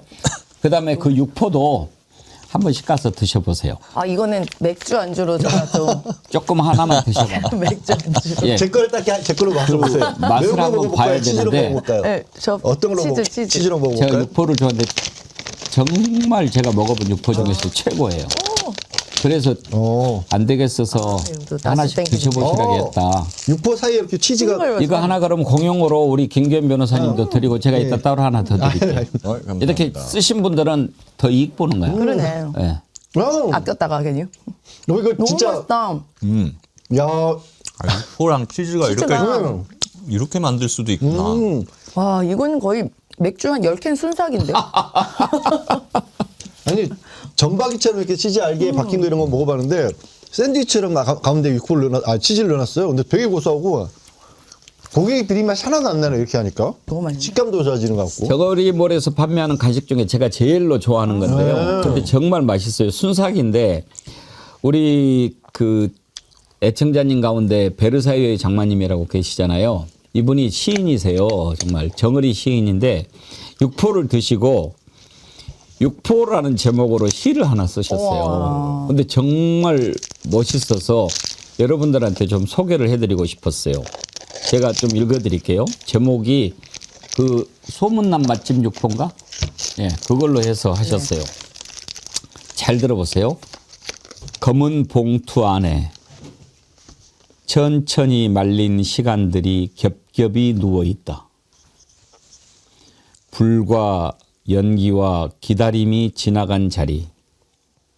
말수 적은 맛이 가장 오래 남는다는 걸 아는 얼굴이다. 야. 손으로 찢으면 소리는 크지 않고 결은 조용히 풀린다. 급하게 만든 것은 이렇게 눕지 못한다.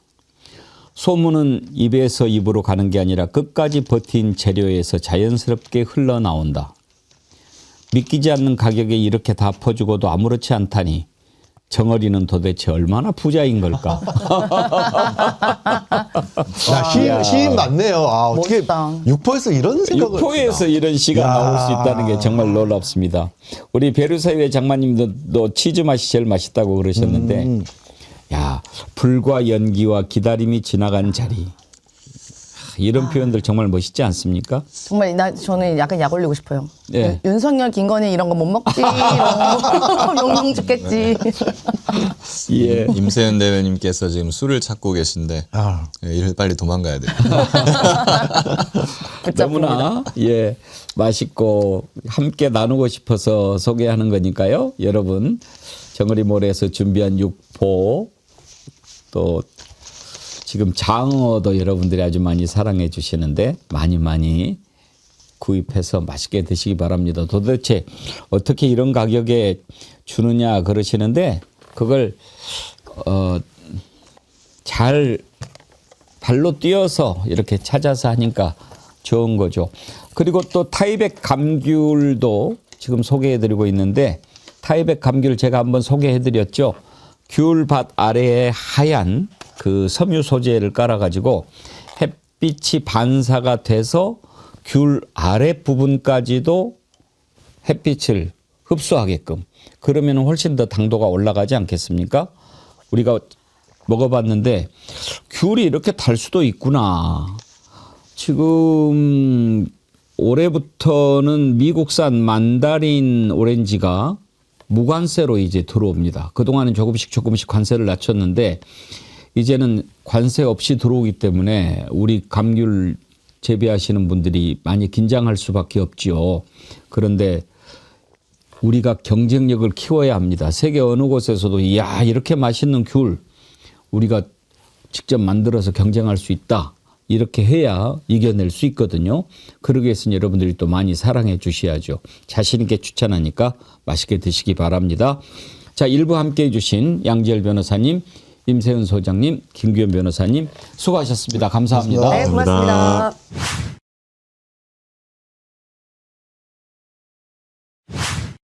우리가 아주 좋아하는 분이죠. 서미화 의원님 오셨습니다. 어서 오세요. 네, 저도 오고 싶었어요. 새해 복 많이 감사합니다. 받으세요. 네. 서미화 이재명 대통령이 또 불러줬죠. 대통령님이 볼 때마다 제 이름을 네. 부르시거든요. 예. 이제 6월 4일 그 침 선서하러 예, 그때 예. 오셨을 때 그때 했고. 서미화 부르셨는데 그때 상황이 그 거리가 좀 멀었어요. 근데 당시에 그 뭡니까 전부 이제 대통령님하고 악수하려고 이렇게 막 하다 보니까 예. 굉장히 많은 분들이 국회 로텐도어에 계셨는데 저는 이제 이렇게 한쪽에 있다가 어디가 계시다냐고 막 저도 뽀짝뽀짝하면서 이렇게 좀 이렇게 하고 있는데 그걸 멀리서 보시고 이제 가까이 계실 때도 항상 이렇게 이름을 조용히 부르시는데 그때는 좀 멀리 있으니까 크게 부르셨다. 예. 하미야 하니까 저도 이제 소리 나는 쪽으로 너무나 부르고 싶었잖아요. 대통령, 이재명 대통령. 예. 너무나 불러보고 싶은 이름이었어요. 대통령님 하고 했는데 그게 굉장히 화제가 돼가지고 예. 엄청나게 제가 유명해졌잖아요.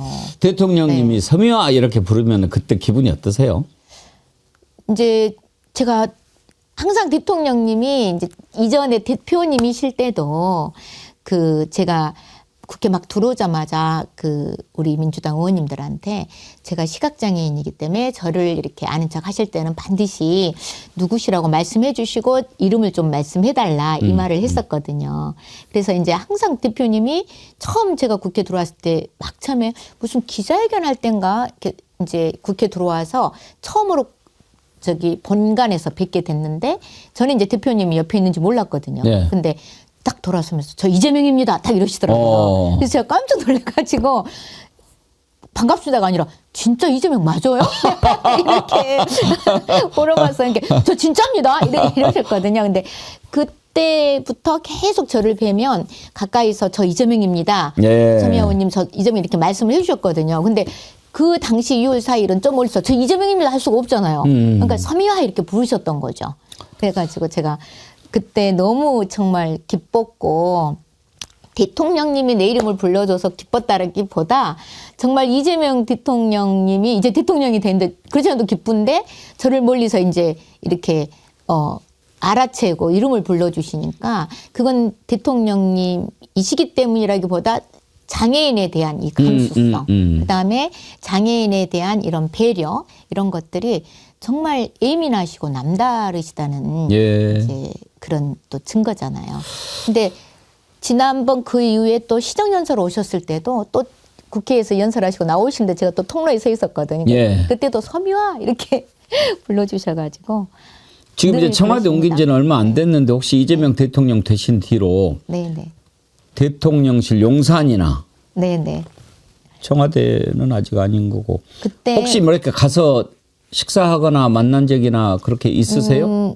이제 뭐 개별적인 건 아니고 전에 우리 민주당 의원들 대통령 되신 후에 우리가 워크숍을 했었는데 영빈관에서 초대해서 식사를 이사하기 전이에요. 전에 영빈관에서 식사를 하셨는데 그때도 이제 개별도 이렇게 촬영도 하고 하셨거든요. 그래서 서미화 해주셔가지고 사진 찍고 식사했습니다. 그러시구나. 딱 한 번 영빈관에서 식사하면서 뵀고요. 그 뒤로 저는 아직 못 뵀습니다. 지금 잘 안 보이시겠지만 의원님 뒤에 배경이 무등산이에요. 눈 사이 무등산. 네네. 무등산 몇 번 올라가 보셨죠? 네. 무등산 올라가 봤죠. 네. 오래전에. 그렇죠. 최근에는 많이 못 갔고요. 어제 계속 눈이 엄청 왔거든요. 그래서 눈 쌓인 무등산이 어제 사진인지는 모르겠지만 목포 서해안 쪽에 눈이 엄청 많이 쌓였어요. 무안도 엄청 왔더라고요. 네. 어제 제가 목포 갔다가 그 이제 지도부 원내대표 현장 투표 때문에 하마터면 늦어볼 뻔했어요. 열차도 다 지연되고 택시도 안 다니고 그래가지고 눈이 그렇게 많이 왔습니까? 눈이 막 한 30cm 쌓인 것 같더라고요. 뭐 25cm 왔다고 그러더라고요. 그래가지고 그걸 뚫고 아슬아슬하게 도착해가지고 어제 현장 투표에 참여했었죠. 어제 이제 원내대표도 선출되고 최고위원 되고 그랬는데 찍으신 분이 됐어요? 제가 그 이제 최고위원 4명 후보 중에 3분이 되셨고 원내대표는 4명 후보 중에 1분이 되신 거잖아요. 네. 근데 제가 더불어민주당 전국장애인 위원장입니다. 현재 선출직이에요. 근데 제가 항상 이제 민주당이 장애 친화 정당이 되려면 어떻게 해야 된다라는 얘기를 쭉 하다가 이번에 보궐선거 때 이렇게 제가 공약을 이제 되시면 이렇게 해달라 전 후보들한테 전부 이렇게 요청을 했어요. 예. 근데 어제 이제 당선되신 분들 이제 원내대표 우리 한병도 원내대표님 도장 보이시죠? 예. 이렇게 예. 제가 입법에 대한 공약을 제시했고요. 또 최고위원님들도 이제 이렇게 강두구 의원님, 뭐 이성윤, 문정본 의원 도장이 다 찍혔습니다. 말로만 하지 않고 제가 문서로 다 이렇게 공약 정책 제안을 해가지고 했는데 예. 무엇보다도 제가 이제 지금 전장현 지하철 시위가 990일이 넘었거든요. 예. 굉장히 책임 있는 이 정치 영역에서 그 장애인들의 목소리를 듣고 입법과 정책으로 이제 전장현 지하철 시위를 이제 멈추게 해야 되지 않겠습니까? 네. 그래서 제가 그것에 대한 이제 장애인의 기본적인 이동권, 교육권, 노동권에 대한 입법하고 정책 요구를 후보들한테 다 했는데 다 하시겠다고 약속을 하셨는데 이제 당선인들 이렇게 문서로 받아두고 제가 이제 임기 동안 이걸 꼭 해야 된다 이렇게 얘기를 하기 위해서 오늘 또 가져와서 보내고 있습니다. 네. 그래요. 그분들도 이제 세상이 바뀌고 정권이 바뀌었으면 뭔가 좀 가는 게 있어야 될 거 아닙니까? 그렇죠. 네. 그러니까 이것을 이제 사실 집회나 시위 자체가 법적으로 뭔가 보장이 되지 않을 때 최후 수단으로 사회적 약자나 우리 국민들이 정당한 헌법에 명시된 집회 시위의 권리를 행사하는 거잖아요.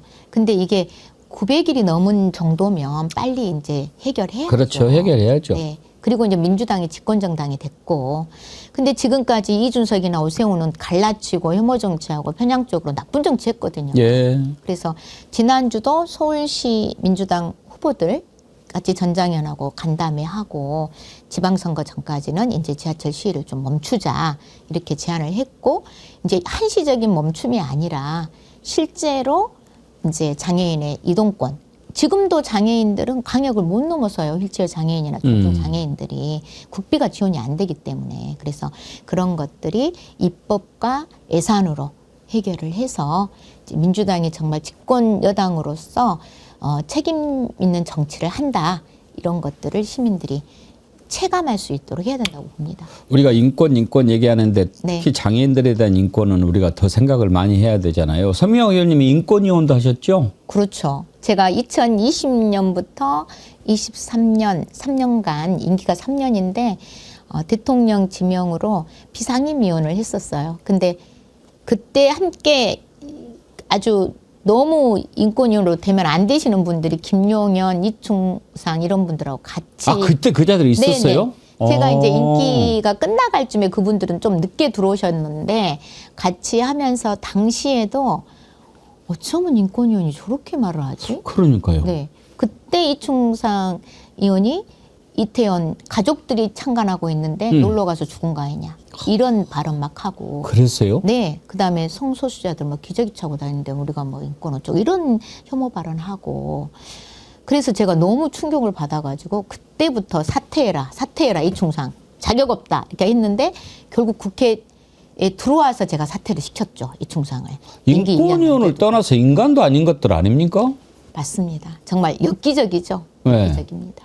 거기다가 안창호까지 들어와가지고 역대급이에요. 정말. 역대급이죠. 네. 지금 그 권익위원장은 물러났잖아요. 그렇죠. 근데 네. 안창호랑 김용현이랑 이자들은 왜 버티는 거죠? 제가 아니 그분들은 너무나 뻔뻔한 정말 멘탈이 어떻게 됐나 엽기적이라고 제가 아까 표현했는데 그래서 제가 여기 한병도 의원 원내대표님 3번째 이 공약에 인권입법 개정을 통해서 반드시 이자들을 내려오게 해야 된다라는 이제 제안을 드린 내용이 여기 있습니다. 엊그저께 제가 장애인 신년 인사에 갔더니 안창호 위원장이 왔더라고요. 예. 아니 올 자리가 아니거든요, 사실. 그래서 제가 뭐 이렇게 막 이제 저는 안 보이니까 악수를 막 하잖아요. 악수를 근데 갑자기 안창호래. 그래서 내가 인권위 안창호 위원장이에요? 라고 내가 아니 왜 이 자리에 오셨어요? 인권위 위원장을 그만하셔야 될 분이 왜 이런 자리에 오셨어요? 했더니 희죽희죽 웃으시는 거예요. 그래가지고 아유, 내란 잔당들은 진짜 엊그저께 재판 때도 그 윤석열 태도가 희죽희죽 웃었잖아요. 예. 넋이 나간 건지 정신이 빠진 건지 정말 이해가 안 돼요. 그래가지고 왜 이런 자리에 오셨냐고, 장애인들이 들어오게 했냐고, 이런 사람 못 들어오게 해야 되는 거 아니에요? 제가 그런 발언을 했는데도 전혀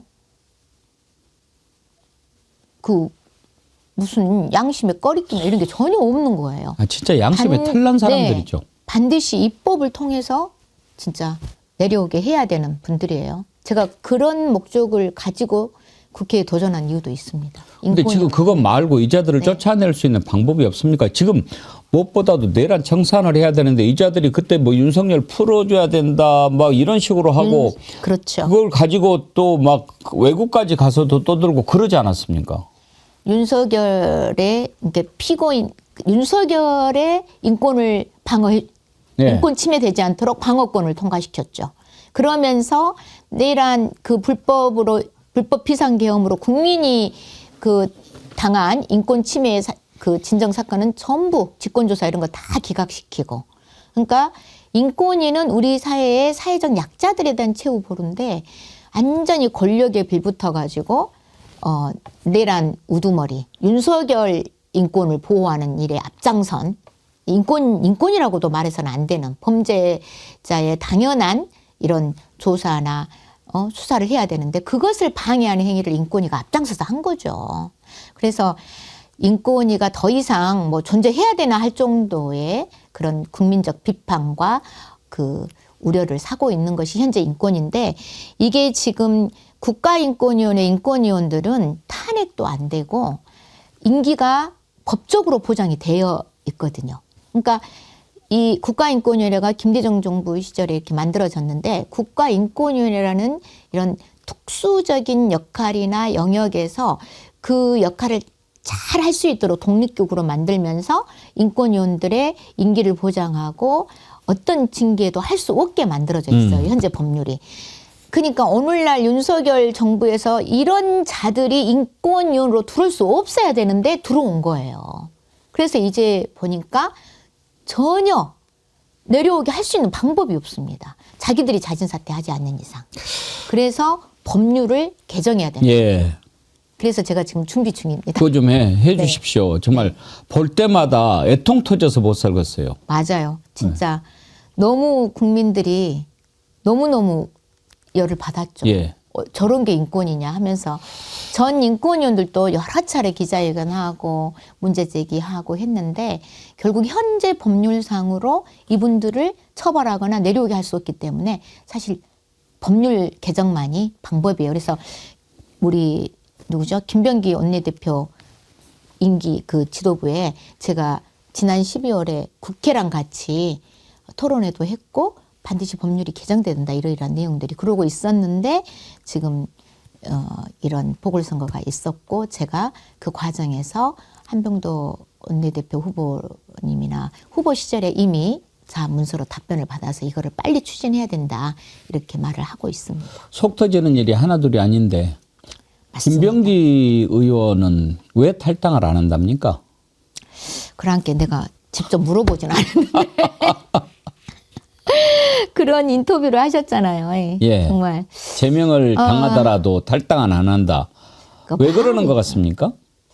우리 김병기 원내대표님이 진짜 좀 개별적으로는 얼마나 참 고민도 되고 고통스러울 수도 있겠다라고 일정 부분 너무 많은 의혹 제기가 되고 막 이러고 있는데 왜 탈당을 안 하신다고 할 것인가.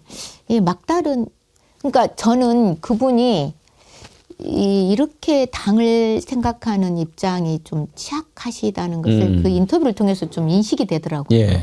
대부분 지금까지 지도부를 맡고 자꾸 이런 일이 터지면 먼저 탈당하고 개인적인 의혹을 해명하고 다시 돌아온다든가 이게 좀 정석이잖아요. 예. 그리고 저는 뭐 그런 경우가 없었습니다만은 제가 개인적으로 나라면 어떻게 했을까 이런 생각을 하게 되더라고요. 내가 이런 일이 생기면 어떻게 해야 될 것인가? 예?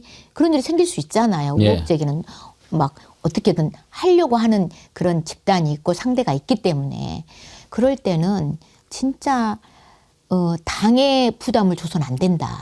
왜냐하면 개인의 문제로 민주당 전체가 그 어려움에 처하는 이런 일이 만들어져서는 안 된다고 보이거든요. 그렇다면 먼저 빨리 할 일이 탈당하고 개인적인 의혹이나 수사를 최대한 통해서 입증해서 명명백백히 의혹을 해결하고 다시 돌아와야 되는 이런 것이 기본적인 인식이고 당원이면 또 특히 지도부를 맡은 이런 직위에 있는 분들은 더군다나 그런 게 좀 관례고 또 그렇게 해야 되지 않나 이렇게 생각하는데 의외의 그런 인터뷰를 듣고 저도 놀랐어요. 서미화 의원님뿐만 아니라 지금 당내 의원들 대부분이 그러지 말고 그냥 탈당해서 정정당당하게 수사받고 그렇게 하고 풀리면 돌아와라 이런 거 아닙니까? 그렇죠. 그러면 제명을 만약에 탈당 안 하면 가야 된다고 생각하십니까?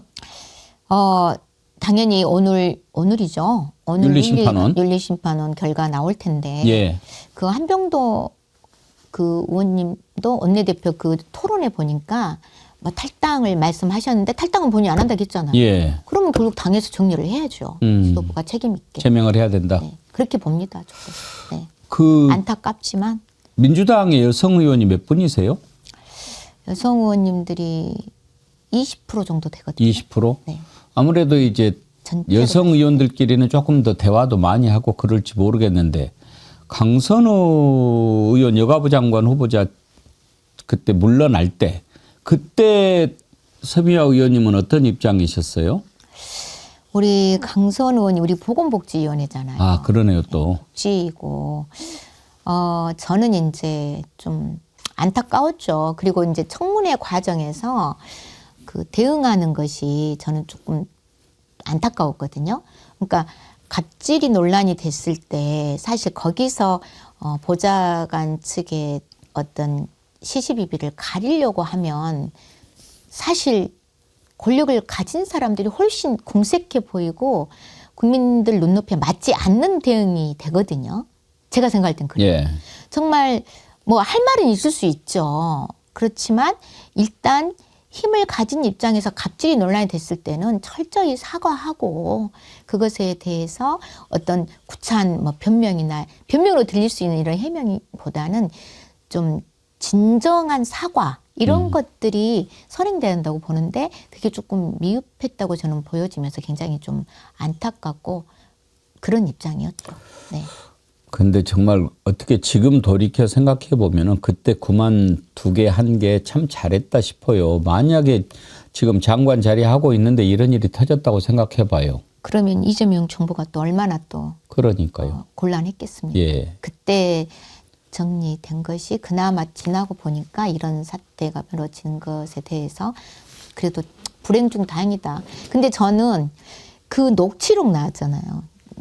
예. 김병기 대표님이 녹음했던데 그걸 보면서 와 제가 요즘 습관처럼 녹음 안 하죠? 녹음 안 하고 있죠? 이런 좀 분위기가 굉장히 서글프더라고요. 근데 항상 네. 녹음하고 있다, 녹음 당하고 있다 이런 자세로 말을 해야 될 것 같아요. 그렇죠. 실상은 정말 근데 그런 게 되게 사실 얼마나 큰 좀 스트레스고 인간과 인간, 사람과 사람과 관계에서 신뢰가 좀 맺어지고 서로 좀 연대하면서 상생하는 함께 국민의 대표로서 국회에서 최선을 다하고 역할을 다하는 관계에서 그런 항상 경계심을 갖고 일한다는 게 사실은 굉장히 서글프죠. 그러니까 이제는 뭐 모든 것이 다 투명한 동료인데, 세상이니까. 동료인데. 그리고 녹음을 해도 떳떳한 그런 말을 하면 되죠. 요금에도 그렇죠. 아무 이상이 예. 없는. 네. 그러니까 그런 생각으로 해야 되고. 근데 이제 그런 점에서 우리가 강선우 의원 하는 거 보면서 야, 저거 장관 됐으면 어떨 뻔했나 이런 걱정을 하는데 꼭 그렇게 되라는 법은 없지만 지금 이해운 후보자에 대해서도 국민들이 그런 걱정하고 있어요. 사람 안 바뀌는데 지금 저렇게 하는 사람이 나중에 또 어떤 문제가 생길지 어떻게 하냐. 굳이 저걸 청문회까지 가야 되냐. 알아서 그만둬야 되는 거 아니냐. 이런 여론이 꽤 많거든요. 그건 어떻게 생각하세요? 그러니까 이해운 그 장관 후보님이 보니까 19대가 그 19대까지 했었던 그 예. 사건이잖아요. 19대죠? 20대인가? 그러니까 한 10여 년, 7, 8년 전 예. 이런 상황인데 저는 그 이해운 장관 후보의 그런 갑질 논란 계속 나오고 있는데 국민의힘당에서 5번이나 공천을 하고 3번 국힘을 하신 분이거든요. 그러면서 국힘당이 공격하고 막 이제 여론몰이를 하고 있고 실제로 또 그런 사건들이 있었고 녹취록도 20대. 나왔고 20대죠. 예. 저는 그걸 보면서 저게 국힘당의 평균이다 라는 생각이 들었어요. 예전에 우리가 누구죠? 그 김무성? 그 캐리어 공항에서 이렇게 예, 김무성 노루패스. 예. 그런 것도 있었고 뭐 권성동은 뭐요? 그 정강이 차고 막 하는 예. 폭력적이고 굉장히 그 보좌진들을 그냥 완전히 하대하는 이런 것들이 그 은연중에 보도가 되기도 하고 해자되기도 했었잖아요. 근데 20대, 19대, 20대 국회의원 시절에 지금도 어쩌면 그 국회에서 벌어지고 있는 일상일 수도 있다. 다만 노출되지 않고 보호하고 있지. 이렇게 이제 이재명 정부에서 이해운 후보를 이제 지명하고 청문회에 들어가니까 국힘당에서 막 총질을 하고 있는 거잖아요. 같이. 근데 좀 그런 갑질 형태는 좀 심각하긴 한데 이게 이해운 후보만의 문제일까? 우리가 협치, 통합 이런 차원에서 지금 이재명 정부에서는 그 정말 다른 진영의 분들을 모시고 통합하고 협치해서 우리 한국 사회에 지금 갈등과 이 너무나 양극화된 이런 이념 논리, 그 진영 논리를 좀 깨고 대국민 대통합을 하고자 하는 이재명 정부의 굉장히 큰 뜻이 있는 거잖아요. 근데 이렇게 사람만 지명하면 국힘당 쪽 사람들은 다 이런 거 나오지 않을까 이런 우려가 되더라고요. 다 비슷할 텐데. 그래서 어떻게 통합을 하고 그 다른 사람들과 함께 국정을 논의하면서 대국민 통합의 이 국정 과제, 이재명 대통령과 이재명 정부가 추구하고자 하는 이런 우리 대한민국의 현실 정치를 타개할 것인가 예. 이런 고민이 들더라고요. 네. 오늘 속 터지는 얘기를 오랜만에 하셨는데 많이 해가지고 그 정도로 지금 민주당에 대한 국민의 기대는 높은데 네. 이런저런 얘기가 좀 많이 나와서 국민들이 걱정하기는 해요. 걱정하시죠? 그렇죠. 아니 제일 걱정이 지금 내일 직위원 또 공판 아닙니까? 예. 정말. 아니 어떻게 살다 재판 필리버스터 그런 걸 다 합니까? 아, 직위원이가 사실 그렇게 만든 거죠, 지금까지. 근데 아수라장. 지금 그렇게 만들어 놓고 2차 특검 지금 15일 날 뭐 법원회의 통과 얘기가 나오던데 그렇게 하기로 했습니까? 네, 그날 저기 특검 예. 상정해서 진행을 하는 걸로 저는 알고 있습니다. 근데 방금 전에 속보 들어왔는데 천대엽 법원행정처장이 반대한다는 입장을 냈어요. 이제 2차 특검을 하는 이유가 예. 1차 때 부진한 수사 있잖아요. 예.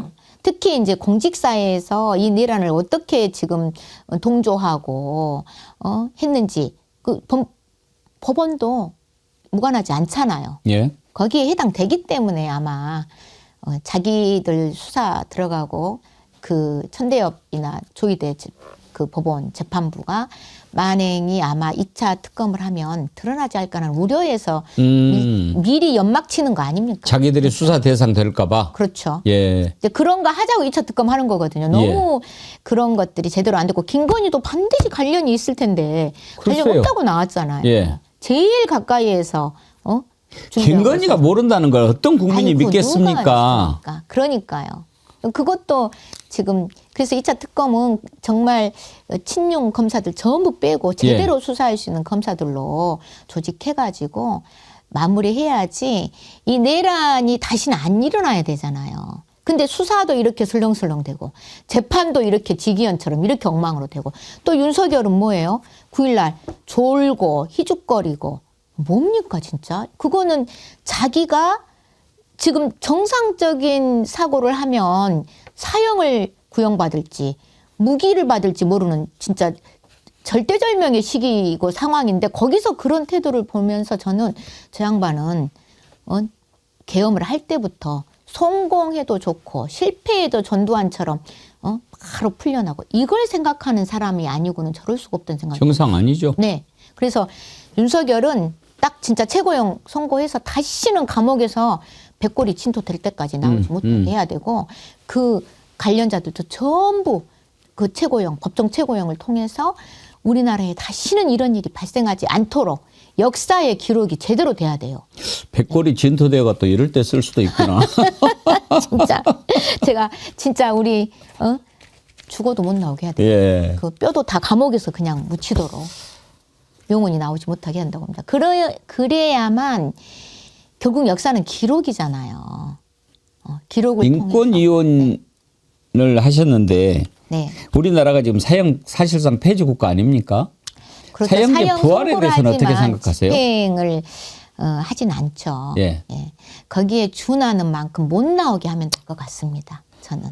지금 사면을 절대 못하게 하자 이런 법안도 준비하고 있죠. 그 법안들도 발의를 한 것으로 알고요. 예. 사면도 못하게 할 뿐 아니라 진짜 특히 이제 내란에 대한 이런 것에 대해서는 얼마나 엄중한 범죄입니까 이게 나라를 들었다 놨다 망하게 하는 이런 범죄 행위인데 반드시 사형 선고를 하고 내란에 의해서 이런 최고형을 받은 자들은 영원히 감옥에서 못 나오게 하면 된다. 그게 이제 어떻게 보면 죽음보다 더한 고통이라고 저는 봐지고 또 국제사회에서 사형 문제 물론 우리 국민들은 진짜 어떻게 사형을 시켜야 속이 시원하실 것 같은데 사형에 준하는 그런 엄중한 처벌로 못 나오게 하면 됩니다. 영원히. 그래야죠. 정말. 한두 가지만 더 여쭤보겠습니다. 이제 올해 가장 중요한 게 지방선거 아니겠습니까? 네, 그렇죠. 그러면 지방선거를 확실하게 이겨야 이재명 정부가 탄탄하게 정부를 끌고 갈 수 있을 텐데 그런 점에서 각 자치단체장이 또 다 민주당 후보들이 되는 게 매우 중요한데 이번 지방선거에서 의원님의 역할 자리매김 어떻게 하고 계십니까? 제가 그것도 지금 여기 글씨가 작지만 최고위원님들 이제 우리 민주당이 정말 사실 거대 야당이었다가 집권정당이 됐잖아요. 예.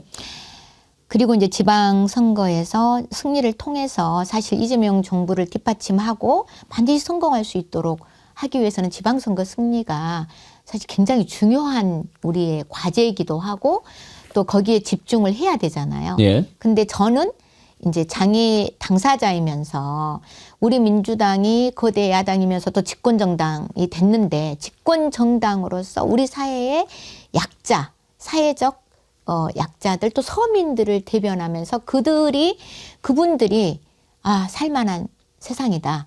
이렇게 체감이 되게 해야 된다고 저는 봅니다. 그러기 위해서는 이번 지방선거에도 장애인 당사자들이 좀 일정 부분 할당제를 통한 공천을 좀 받아야 된다. 이렇게 주장을 하고 있고 그것을 최고위원님들한테 정책으로 또 제시해서 그걸 또 받아들였거든요. 그래서 전에 제 8기 지방선거 때 보니까 우리 민주당이 너무 부끄럽지만 국힘당보다 장애인을 더 공천도 덜 했고 당선자도 훨씬 작습니다.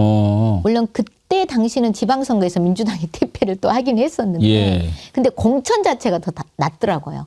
근데 우리 민주당의 장애인 그 도전자들에 대한 이제 심사를 엄격하게 해야 돼서 자격이 특별히 문제가 없다면 공천하고 장애인들이 직접 정치에 참여해서 그런 우리 사회의 소수자들을 대변할 수 있는 구조를 좀 만드는 게 굉장히 중요하다 해서 5% 정도는 좀 할당을 해달라 이런 제안을 하고 있습니다. 장애인이 전체 인구 5%거든요. 근데 5% 주장해야 1%라도 이런 말 하면 안 되겠지만 3%라도 정말 되지 않을까 싶어서 주장을 하고 있고요. 또 이제 장애인 공약 준비를 저희 장애인위원회에서 지금 준비해서 지방자치단체장님들이나 또 후보들한테 준비된 장애인 정책들을 전달하고 이런 것들을 공약으로 넣어서 민주당이 명실상부한 장애 친화정당, 우리 사회의 약자들, 소수자들, 서민들을 대변하는 그런 역할을 해주면 결국 가장 취약한 사람을 대변하고 정책이 만들어지면 그 이상의 국민들은 체감이 되잖아요. 그런 역할을 제가 지금 하고 있습니다. 네. 끝으로 이제 지역구는 따로 없이 비례대표시지만 고향이 전남이시니까 광주 전남 통합에 관해서 좀 애정도 있고 관심도 있으실 것 같은데요. 이거 통합은 가야 된다 생각하십니까? 지금 이재명 정부 공약이기도 하고 그 이제 지역 균형 발전의 어떤 고민 속에서 이런 국정과제를 시행을 하고 있잖아요. 그래서 저는 광주 전남 통합을 이미 이제 그 지사나 시장이나 뭐 국회의원님들이 이제 그 전남 도민이나 광주 시민을 대표하고 있는 분들이 동의를 하신 걸로 저도 확인을 했는데 전남 광주가 굉장히 발빠르게 통합을 하면서 다양한 이제 국가 사업들이 전남에서 이렇게 전남이 굉장히 배제되고 광주가 배제됐던 것들을 좀 통합을 통해서 이재명 정부가 균형 발전의 뜻을 갖고 있는 것으로 저는 좀 이해가 됐어요. 그래서 통합이 돼서 다양한 역할들을 지역이 해내면서 서울 경기로 집중돼 있는 이런 불균형을 해소하는 이런 일들이 진행이 됐으면 하는 것 같습니다. 네. 그렇군요. 알겠습니다. 지역구도 오늘 물어봐 주셨는데 지금 지역구는 제가 특별히 고민을 안 하고 있습니다. 왜요? 그거 고민하면 제가 들어온 지금 현재 장애인, 그다음에 인권위 이런 일들을 굉장히 하기가 어렵겠더라고요. 그런 거 신경 쓰느라고. 그리고 사실 사람이 내일 일도 모르잖아요. 아직 반바퀴도 안 돌았거든요. 그래서 제가 주어진 최선을 다하고 국민들이 검증을 해주면 당연히 되지 않을까 싶습니다. 그래서 최선을 다하고 또 우리 백운기 TV 구독자 여러분들께서도 응원해 주시고 또 서미아 TV도 조태구활 해주시면 정말 제가 견제도 되면서 제가 어떤 일을 하고 있다 이런 것들을 볼 수 있기 때문에 많이 봐주시면 좋겠다. 우리 대한민국의 모든 국민들이 이재명 대통령처럼 서미화 부르면 대통령인들 못하겠습니까? 그 서미화한 것이 조회수가 막 여러 유튜브들 해가지고 1000만이 넘었어요. 그러다 보니까 그 뒤로 어디 가면 진짜 국회의원들은 한참 동안 전부 이재명 대통령 돼버렸어요. 서미야, 사방에서 서미야요. 그래가지고 아유 멀리 떨어져서 서미야라겠는데 가까이서는 자기 이름을 말해야 되는데 서미야 하셔가지고 그러면서 또 목소리 모르면 섭섭하라고 그러겠는데요. 섭섭하라고 모르고 어떤 분들은 손만 잡고 맞춰보라 가지고 정말 그래서 제가 우리 이재명 대통령님이 서미야 홍보대사 되셔버렸어요. 정말 너무 감사드립니다. 맞춰보라고 그러면 네가 이재명이냐 그러십시오. 그래야 되겠네요. 앞으로. 네. 오늘 아주 만나서 반가웠고요. 새해 더 건강하시길 바라고. 그래도 오늘 의원님 오시는데 반가운 소식을 하나 가지고 오셨어요. 들어오실 때 속보가 들어왔는데 우리 캐대헌 있지 않습니까? K-팝 데모넌트스. 골든글로브에서 2관왕을 했어요. 오, 네네. 아유, 진짜. 애니메이션 상 받고. 또, 무슨 상 받았지? 애니메이션 상 받고, 주제가상. 주제가상. 그랬을 것 같아요. 노래가 너무 캐대헌. 2개나. 네네. 정말. 정말. 이제는 뭐, 우리가 오스카상 받고 막 이런 것들이 이제 일상화가 되지 않을까. 됐어요. 얼마나 자랑스럽습니까? 네. 중국도 뭐 한한영도 이제 한중 가요제로 풀어가면 이제 뭐 합법적으로 중국 국민들이 우리 문화에 진짜 완전히 동요가 될 것 같아가지고. 우리가 더 너무 앞으로 좋습니다. 나가려면 지금 막 나가고 있는데 올해 또 적토마라고 그러지 않습니까? 네네. 적토마의 기운으로 나가야 되는데 그렇게 하려면 이 잔재들을 쫙 일단 청소를 하고 맞아요. 그렇게 하고 청소할 건 나가야죠. 하면서 예. 또 나갈 길은 가고 예. 이렇게 제가 국회에서 청소하면서 저도 할 일을 하는 예. 입법과 정책으로 우리 장애인을 비롯한 사회적 약자들을 열심히 대변하면서 예. 결국 그것이 전 국민을 살기 좋게 하는 정치다라는 걸 꼭 보여드리겠습니다. 고맙습니다. 네. 서미화 의원님 화이팅! 감사합니다. 백운기 진행자님 감사합니다. 고맙습니다. 백운기 TV, 병아리 TV 화이팅! 화이팅! 네. 여러분 서미화 TV도 구독 많이 해주세요. 민주당의 서미화 의원님 만나봤습니다.